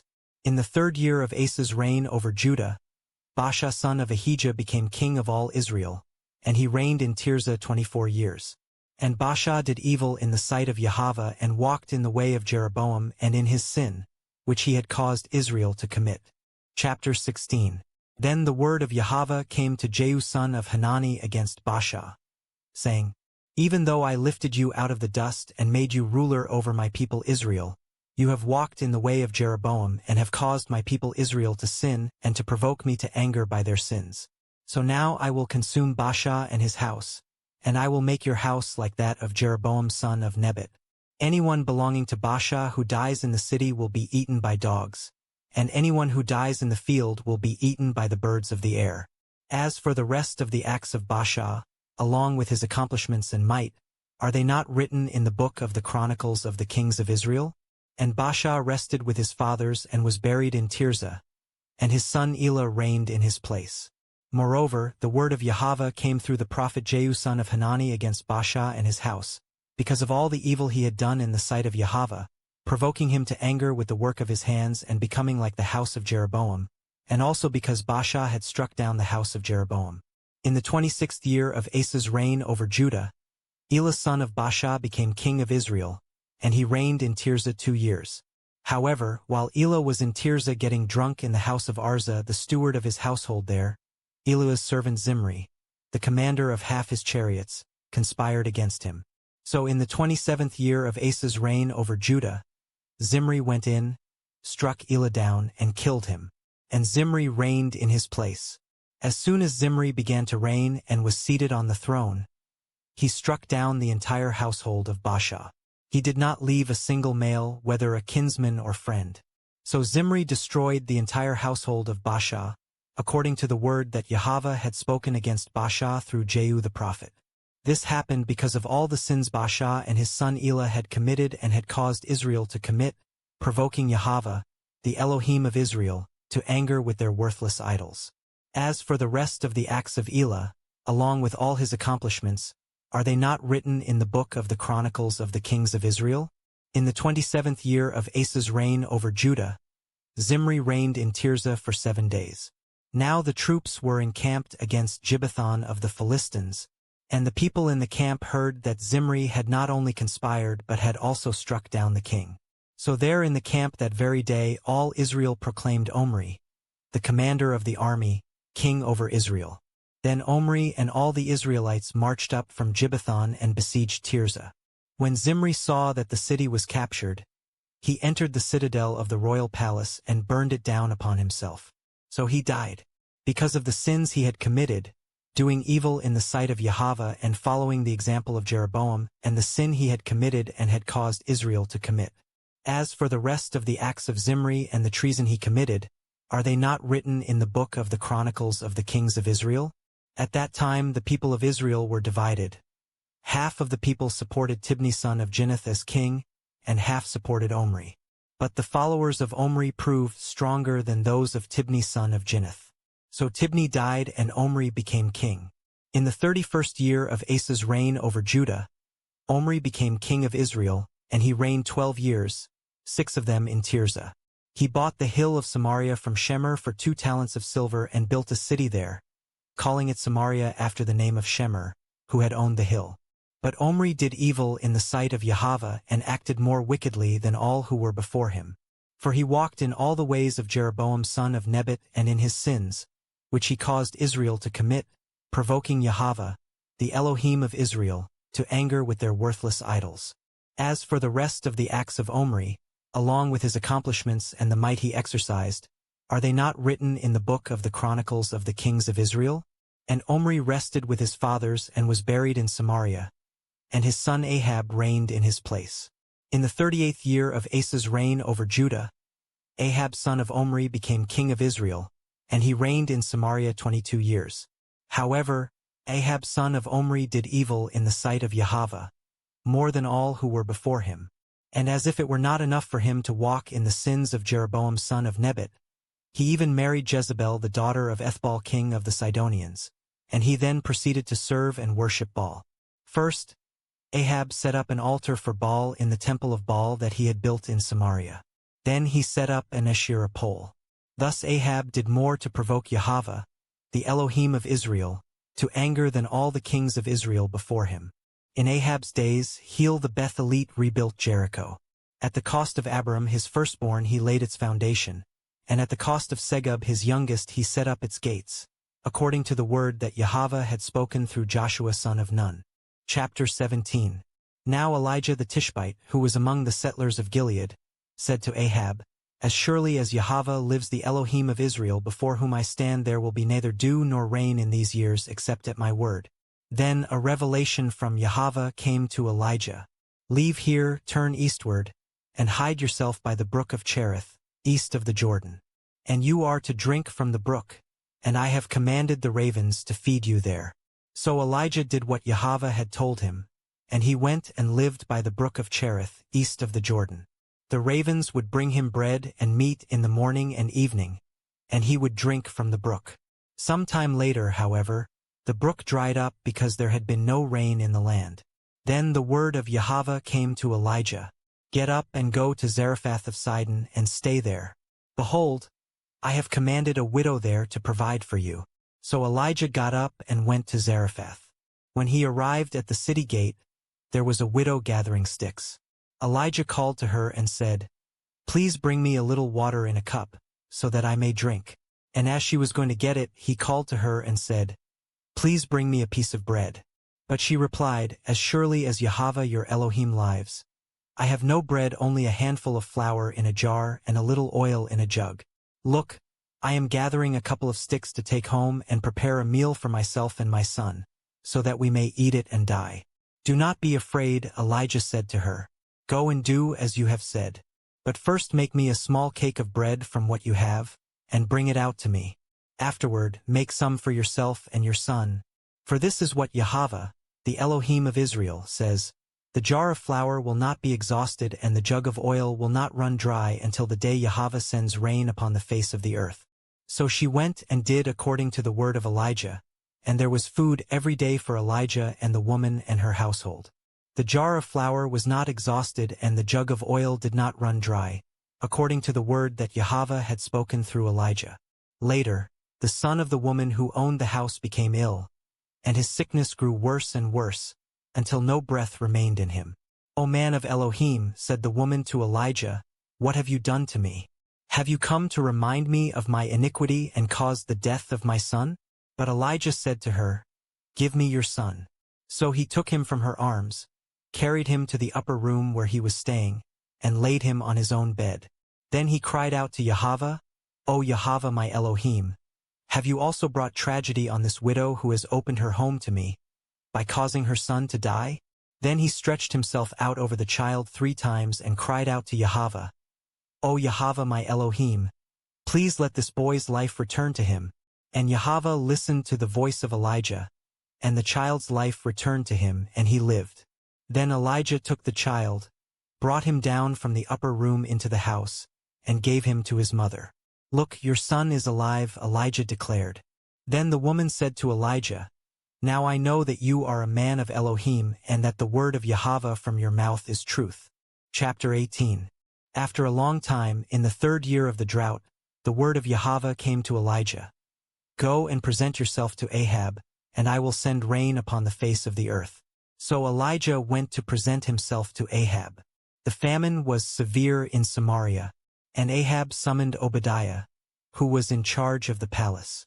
Now Obadiah greatly feared Yahweh, for when Jezebel had slaughtered the prophets of Yahweh, Obadiah had taken 100 prophets and hidden them, 50 men per cave, providing them with food and water.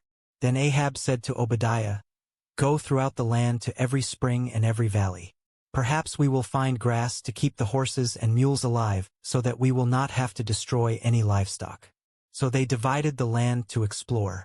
Ahab went one way by himself, and Obadiah went the other way by himself.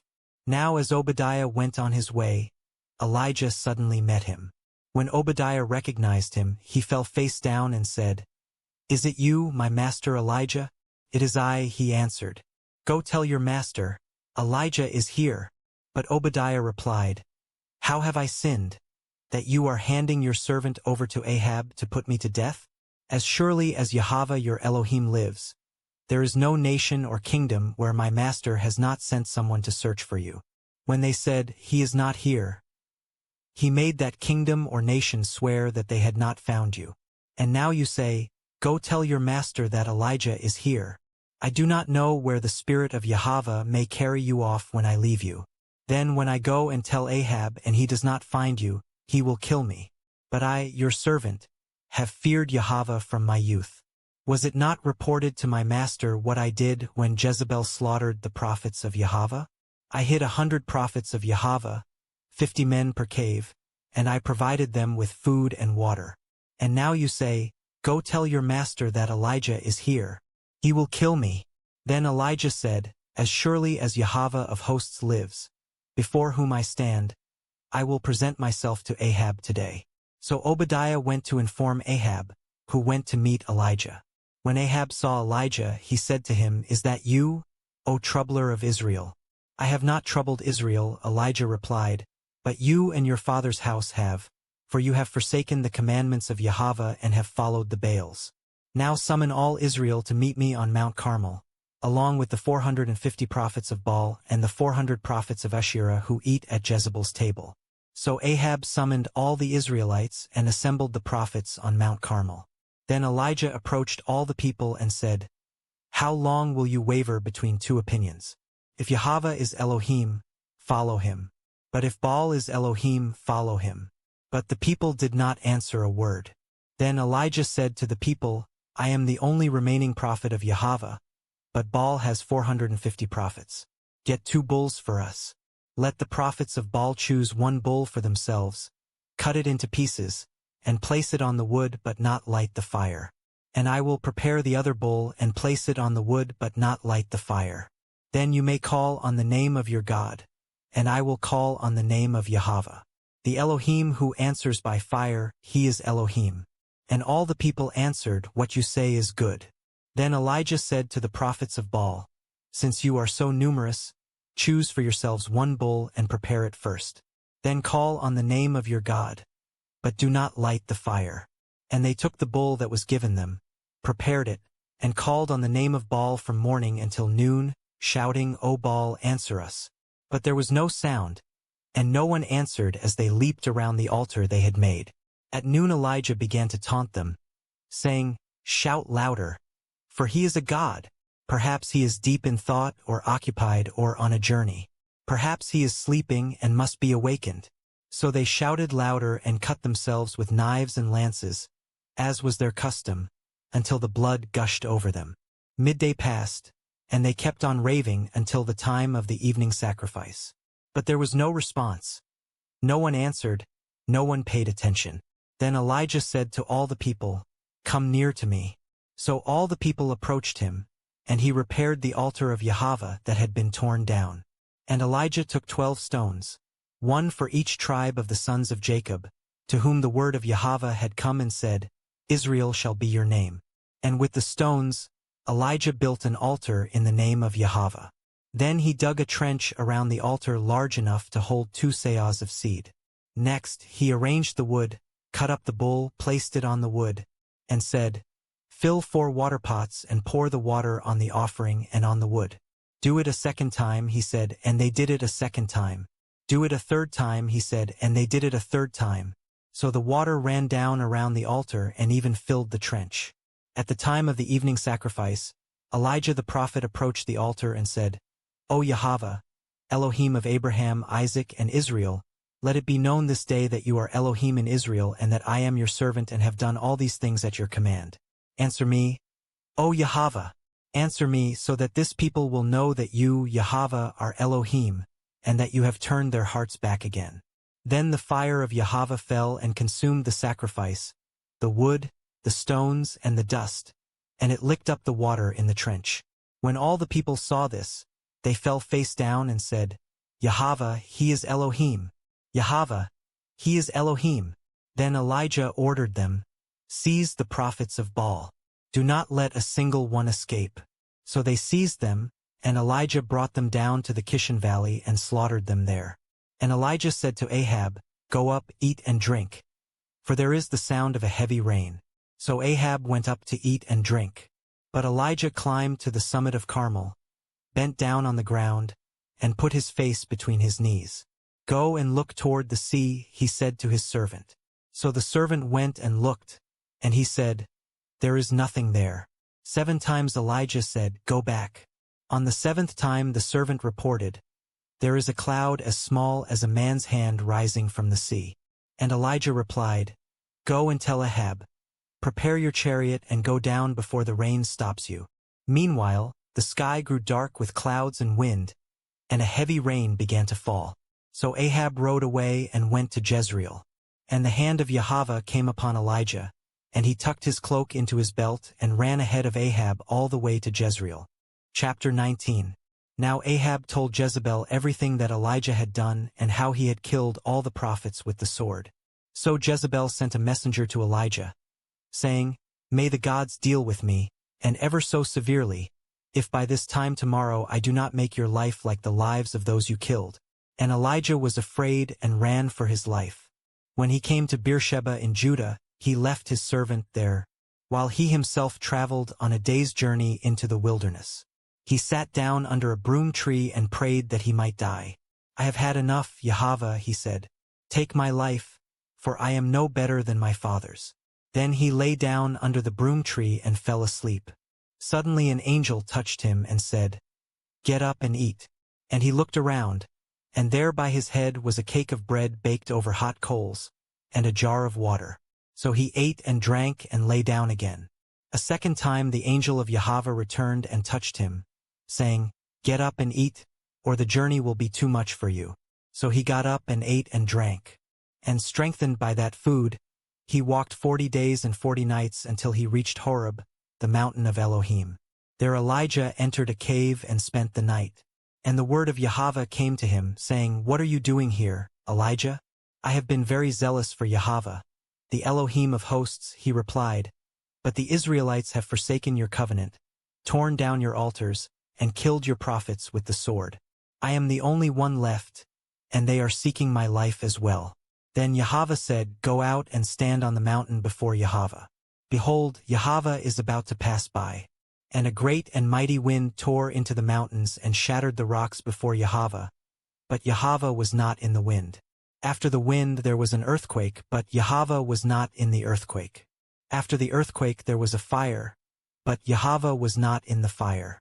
And after the fire came a still, small voice. When Elijah heard it, he wrapped his face in his cloak and went out and stood at the mouth of the cave. Suddenly a voice came to him and said, What are you doing here, Elijah? I have been very zealous for Yahweh, the Elohim of hosts, he replied. But the Israelites have forsaken your covenant, torn down your altars, and killed your prophets with the sword. I am the only one left, and they are seeking my life as well. Then Yahweh said to him, Go back by the way you came, and go to the desert of Damascus. When you arrive, you are to anoint Hazael as king over Aram. You are also to anoint Jehu son of Nimshi as king over Israel and Elisha son of Shaphat from Abel-Meholah to succeed you as prophet. Then Jehu will put to death whoever escapes the sword of Hazael, and Elisha will put to death whoever escapes the sword of Jehu. Nevertheless, I have reserved 7,000 in Israel, all whose knees have not bowed to Baal and whose mouths have not kissed him. So Elijah departed and found Elisha son of Shaphat. He was plowing with 12 teams of oxen, and he was with the 12th team. Elijah passed by him and threw his cloak around him. So Elisha left the oxen, ran after Elijah and said, Please let me kiss my father and mother goodbye, and then I will follow you. Go on back, Elijah replied. For what have I done to you? So Elisha turned back from him, took his pair of oxen, and slaughtered them. With the oxen's equipment he cooked the meat and gave it to the people, and they ate. Then he set out to follow and serve Elijah. Chapter 20. Now Benhadad king of Aram assembled his entire army. Accompanied by 32 kings with their horses and chariots, he marched up, besieged Samaria, and waged war against it. Then he sent messengers into the city to Ahab king of Israel, saying, This is what Benhadad says. Your silver and gold are mine, and your best wives and children are mine. And the king of Israel replied, Just as you say, my master the king. I am yours, along with all that I have. The messengers came back and said, This is what Benhadad says. I have sent to you to demand your silver, your gold, your wives, and your children. But about this time tomorrow I will send my servants to search your palace and the houses of your servants. They will seize and carry away all that is precious to you. Then the king of Israel summoned all the elders of the land and said, Please take note and see that this man is looking for trouble. For when he demanded my wives, my children, my silver, and my gold, I did not deny him. And the elders and the people all said, Do not listen to him or consent to his terms. So Ahab answered the messengers of Benhadad, Tell my master the king, all that you demanded of your servant the first time I will do, but this thing I cannot do. So the messengers departed and relayed the message to Benhadad. Then Benhadad sent another message to Ahab, May the gods deal with me, and ever so severely, if enough dust remains of Samaria for each of my men to have a handful.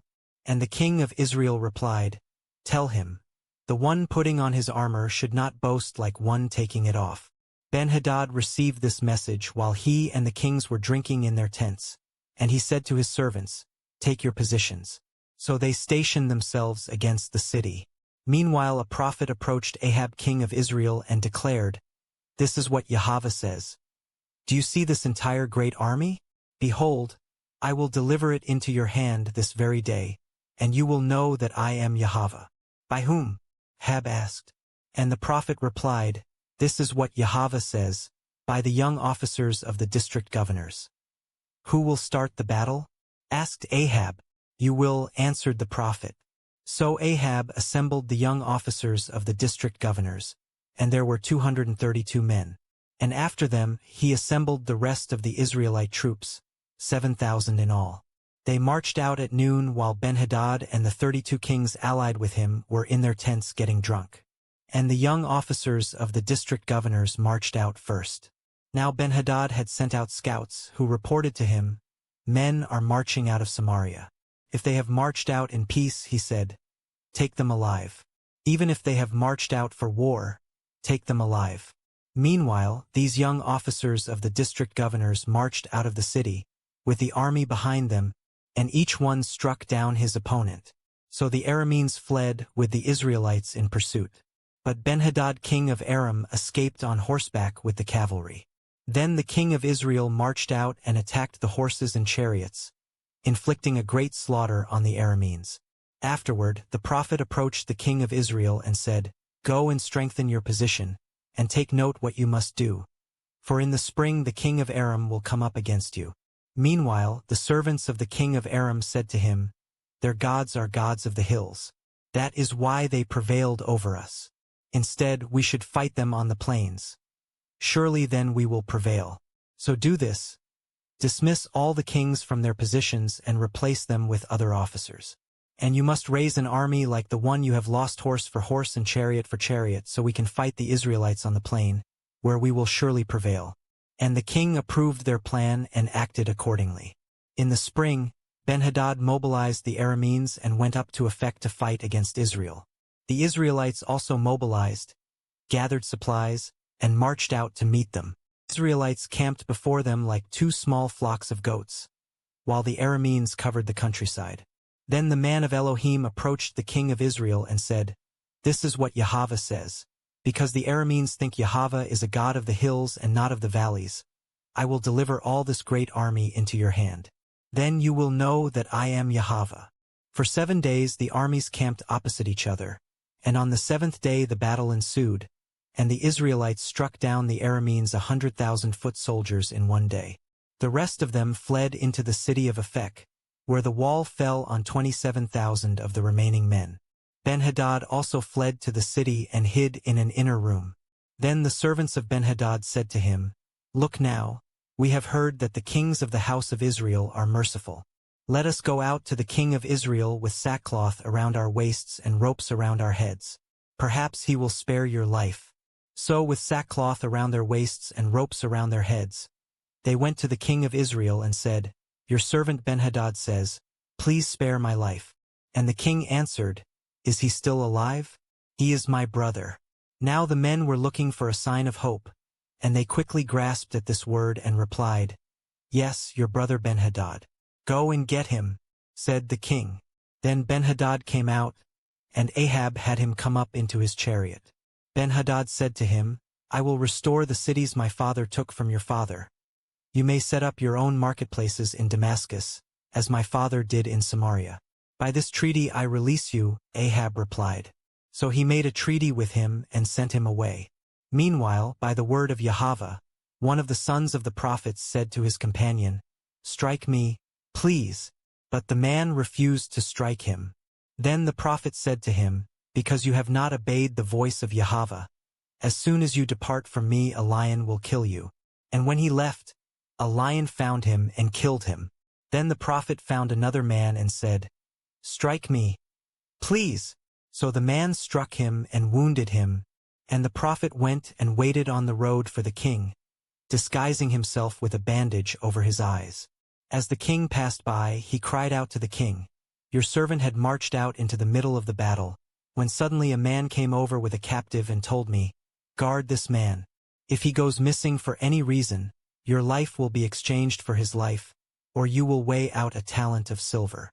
But while your servant was busy here and there, the man disappeared. And the king of Israel said to him, 'So shall your judgment be. You have pronounced it on yourself.' Then the prophet quickly removed the bandage from his eyes, and the king of Israel recognized him as one of the prophets. And the prophet said to the king, 'This is what Yahweh says. Because you have let slip from your hand the man I had devoted to destruction, your life will be exchanged for his life, and your people for his people.'" Sullen and angry, the king of Israel went home to Samaria. Chapter 21. Sometime later, Naboth the Jezreelite happened to own a vineyard in Jezreel next to the palace of Ahab king of Samaria. So Ahab said to Naboth, "Give me your vineyard to use as a vegetable garden, since it is next to my palace. I will give you a better vineyard in its place, or if you prefer, I will give you its value in silver." But Naboth replied, "Yahweh forbid that I should give you the inheritance of my fathers." So Ahab went to his palace, sullen and angry because Naboth the Jezreelite had told him, "I will not give you the inheritance of my fathers." He lay down on his bed, turned his face away, and refused to eat. Soon his wife Jezebel came in and asked, "Why are you so sullen that you refuse to eat?" Ahab answered, "Because I spoke to Naboth the Jezreelite and told him, 'Give me your vineyard for silver, or if you wish, I will give you another vineyard in its place.' And he replied, 'I will not give you my vineyard.' But his wife Jezebel said to him, 'Do you not reign over Israel? Get up, eat some food, and be cheerful, for I will get you the vineyard of Naboth the Jezreelite." Then Jezebel wrote letters in Ahab's name, sealed them with his seal, and sent them to the elders and nobles who lived with Naboth in his city. In the letters she wrote, "Proclaim a fast and give Naboth a seat of honor among the people. But seat 2 scoundrels opposite him and have them testify, 'You have cursed both Elohim and the king.' Then take him out and stone him to death." So the elders and nobles who lived in Naboth's city did as Jezebel had instructed in the letters she had written to them. They proclaimed a fast and gave Naboth a seat of honor among the people. And the 2 scoundrels came in and sat opposite Naboth, and these men testified against him before the people, saying, "Naboth has cursed both Elohim and the king." So they took him outside the city and stoned him to death. Then they sent word to Jezebel, "Naboth has been stoned to death." When Jezebel heard that Naboth had been stoned to death, she said to Ahab, "Get up and take possession of the vineyard of Naboth the Jezreelite, who refused to give it to you for silver. For Naboth is no longer alive, but dead." And when Ahab heard that Naboth was dead, he got up and went down to take possession of the vineyard of Naboth the Jezreelite. Then the word of Yahweh came to Elijah the Tishbite, saying, "Get up and go down to meet Ahab king of Israel, who is in Samaria. See, he is in the vineyard of Naboth, of which he has gone to take possession. Tell him that this is what Yahweh says. Have you not murdered a man and seized his land? Then tell him that this is also what Yahweh says, in the place where the dogs licked up the blood of Naboth, there also the dogs will lick up your blood, yes, yours." When Elijah arrived, Ahab said to him, "So you have found me out, my enemy." He replied, "I have found you out because you have sold yourself to do evil in the sight of Yahweh. This is what Yahweh says, I will bring calamity on you and consume your descendants. I will cut off from Ahab every male in Israel, both slave and free. I will make your house like that of Jeroboam son of Nebat and like that of Baasha son of Ahijah, because you have provoked my anger and caused Israel to sin." And Yahweh also speaks concerning Jezebel. "The dogs will devour Jezebel by the wall of Jezreel. Anyone belonging to Ahab who dies in the city will be eaten by dogs, and anyone who dies in the field will be eaten by the birds of the air. Surely there was never one like Ahab, who sold himself to do evil in the sight of Yahweh, incited by his wife Jezebel.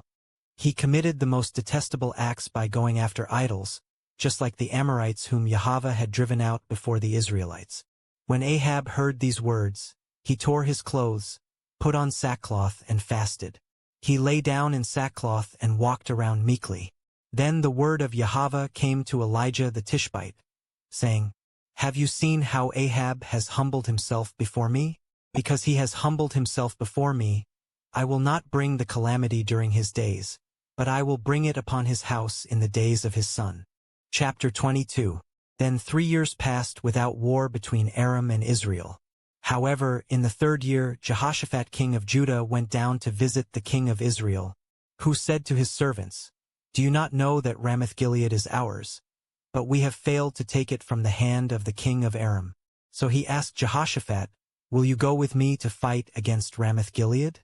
Jehoshaphat answered the king of Israel, "I am like you, my people are your people, and my horses are your horses." But Jehoshaphat also said to the king of Israel, "Please inquire first for the word of Yahweh." So the king of Israel assembled the prophets, about 400 men, and asked them, "Should I go to war against Ramoth-Gilead, or should I refrain?" "Go up," they replied, "and Yahweh will deliver it into the hand of the king." But Jehoshaphat asked, "Is there not still a prophet of Yahweh here of whom we can inquire?" The king of Israel answered, "There is still one man who can ask Yahweh, but I hate him because he never prophesies anything good for me, but only bad." He is Micaiah son of Imlah. The king should not say that. Jehoshaphat replied. So the king of Israel called one of his officials and said, Bring Micaiah son of Imlah at once.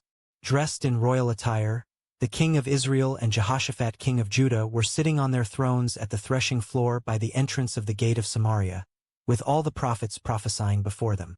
Now Zedekiah son of Chenaanah had made for himself iron horns and declared, This is what Yahweh says, With these you shall gore the Arameans until they are finished off. And all the prophets were prophesying the same, saying, Go up to Ramoth-Gilead and prosper, for Yahweh will deliver it into the hand of the king. Then the messenger who had gone to call Micaiah instructed him, Behold now, with one accord the words of the prophets are favorable to the king. So please let your words be like theirs, and speak favorably. But Micaiah said, As surely as Yahweh lives, I will speak whatever Yahweh tells me. When Micaiah arrived, the king asked him, Micaiah, should we go to war against Ramoth-Gilead, or should we refrain? Go up and triumph, Micaiah replied, for Yahweh will give it into the hand of the king. But the king said to him, How many times must I make you swear not to tell me anything but the truth in the name of Yahweh?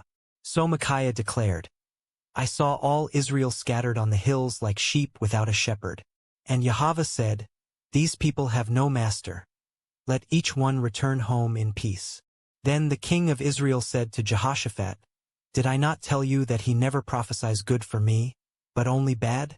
Micaiah continued, Therefore hear the word of Yahweh. I saw Yahweh sitting on his throne, and all the host of heaven standing by him on his right and on his left. And Yahweh said, Who will entice Ahab to march up and fall at Ramoth-Gilead? And one suggested this and another that. Then a spirit came forward, stood before Yahweh, and said, I will entice him. By what means? Asked Yahweh. And he replied, I will go out and be a lying spirit in the mouths of all his prophets. You will surely entice him and prevail, said Yahweh. Go and do it.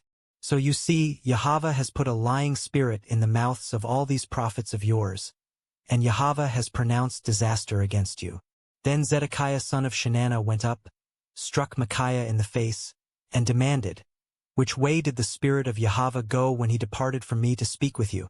Micaiah replied, You will soon see, on that day when you go and hide in an inner room. And the king of Israel declared, Take Micaiah and return him to Amon the governor of the city, and to Joash the king's son, and tell them that this is what the king says. Put this man in prison and feed him only bread and water until I return safely.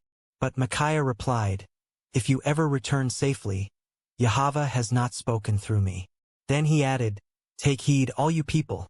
So the king of Israel and Jehoshaphat king of Judah went up to Ramoth-Gilead. And the king of Israel said to Jehoshaphat, I will disguise myself and go into battle, but you wear your royal robes. So the king of Israel disguised himself and went into battle. Now the king of Aram had ordered his 32 chariot commanders, Do not fight with anyone, small or great, except the king of Israel. When the chariot commanders saw Jehoshaphat, they said, Surely this is the king of Israel. So they turned to fight against him, but Jehoshaphat cried out. And when the chariot commanders saw that he was not the king of Israel, they turned back from pursuing him. However, a certain man drew his bow without taking special aim, and he struck the king of Israel between the joints of his armor. So the king said to his charioteer, Turn around and take me out of the battle, for I am badly wounded. The battle raged throughout that day, and the king was propped up in his chariot facing the Arameans. And the blood from his wound ran out onto the floor of the chariot, and that evening he died. As the sun was setting, the cry rang out in the army, Every man to his own city, and every man to his own land. So the king died and was brought to Samaria, where they buried him. And the chariot was washed at the pool of Samaria where the prostitutes bathed, and the dogs licked up Ahab's blood, according to the word that Yahweh had spoken. As for the rest of the acts of Ahab, along with all his accomplishments and the ivory palace and all the cities he built, are they not written in the book of the Chronicles of the kings of Israel? And Ahab rested with his fathers, and his son Ahaziah reigned in his place. In the 4th year of Ahab's reign over Israel, Jehoshaphat son of Asa became king of Judah. Jehoshaphat was 35 years old when he became king, and he reigned in Jerusalem 25 years. His mother's name was Azubah daughter of Shilhi. And Jehoshaphat walked in all the ways of his father Asa. He did not turn away from them, but did what was right in the eyes of Yahweh. The high places, however, were not removed. The people still sacrificed and burned incense on the high places. Jehoshaphat also made peace with the king of Israel. As for the rest of the acts of Jehoshaphat, along with the might he exercised and how he waged war, are they not written in the book of the Chronicles of the kings of Judah? He banished from the land the male shrine prostitutes who remained from the days of his father Asa. And there was no king in Edom. A deputy served as king. Jehoshaphat built ships of Tarshish to go to Ophir for gold, but they never set sail, because they were wrecked at Ezion-Geber. At that time Ahaziah son of Ahab said to Jehoshaphat, "Let my servants sail with your servants." But Jehoshaphat refused. And Jehoshaphat rested with his fathers and was buried with them in the city of his father David. And his son Jehoram reigned in his place. In the 17th year of Jehoshaphat's reign over Judah, Ahaziah son of Ahab became king of Israel, and he reigned in Samaria 2 years. And he did evil in the sight of Yahweh and walked in the ways of his father and mother and of Jeroboam son of Nebat, who had caused Israel to sin. Ahaziah served and worshipped Baal, provoking Yahweh, the Elohim of Israel, to anger, just as his father had done.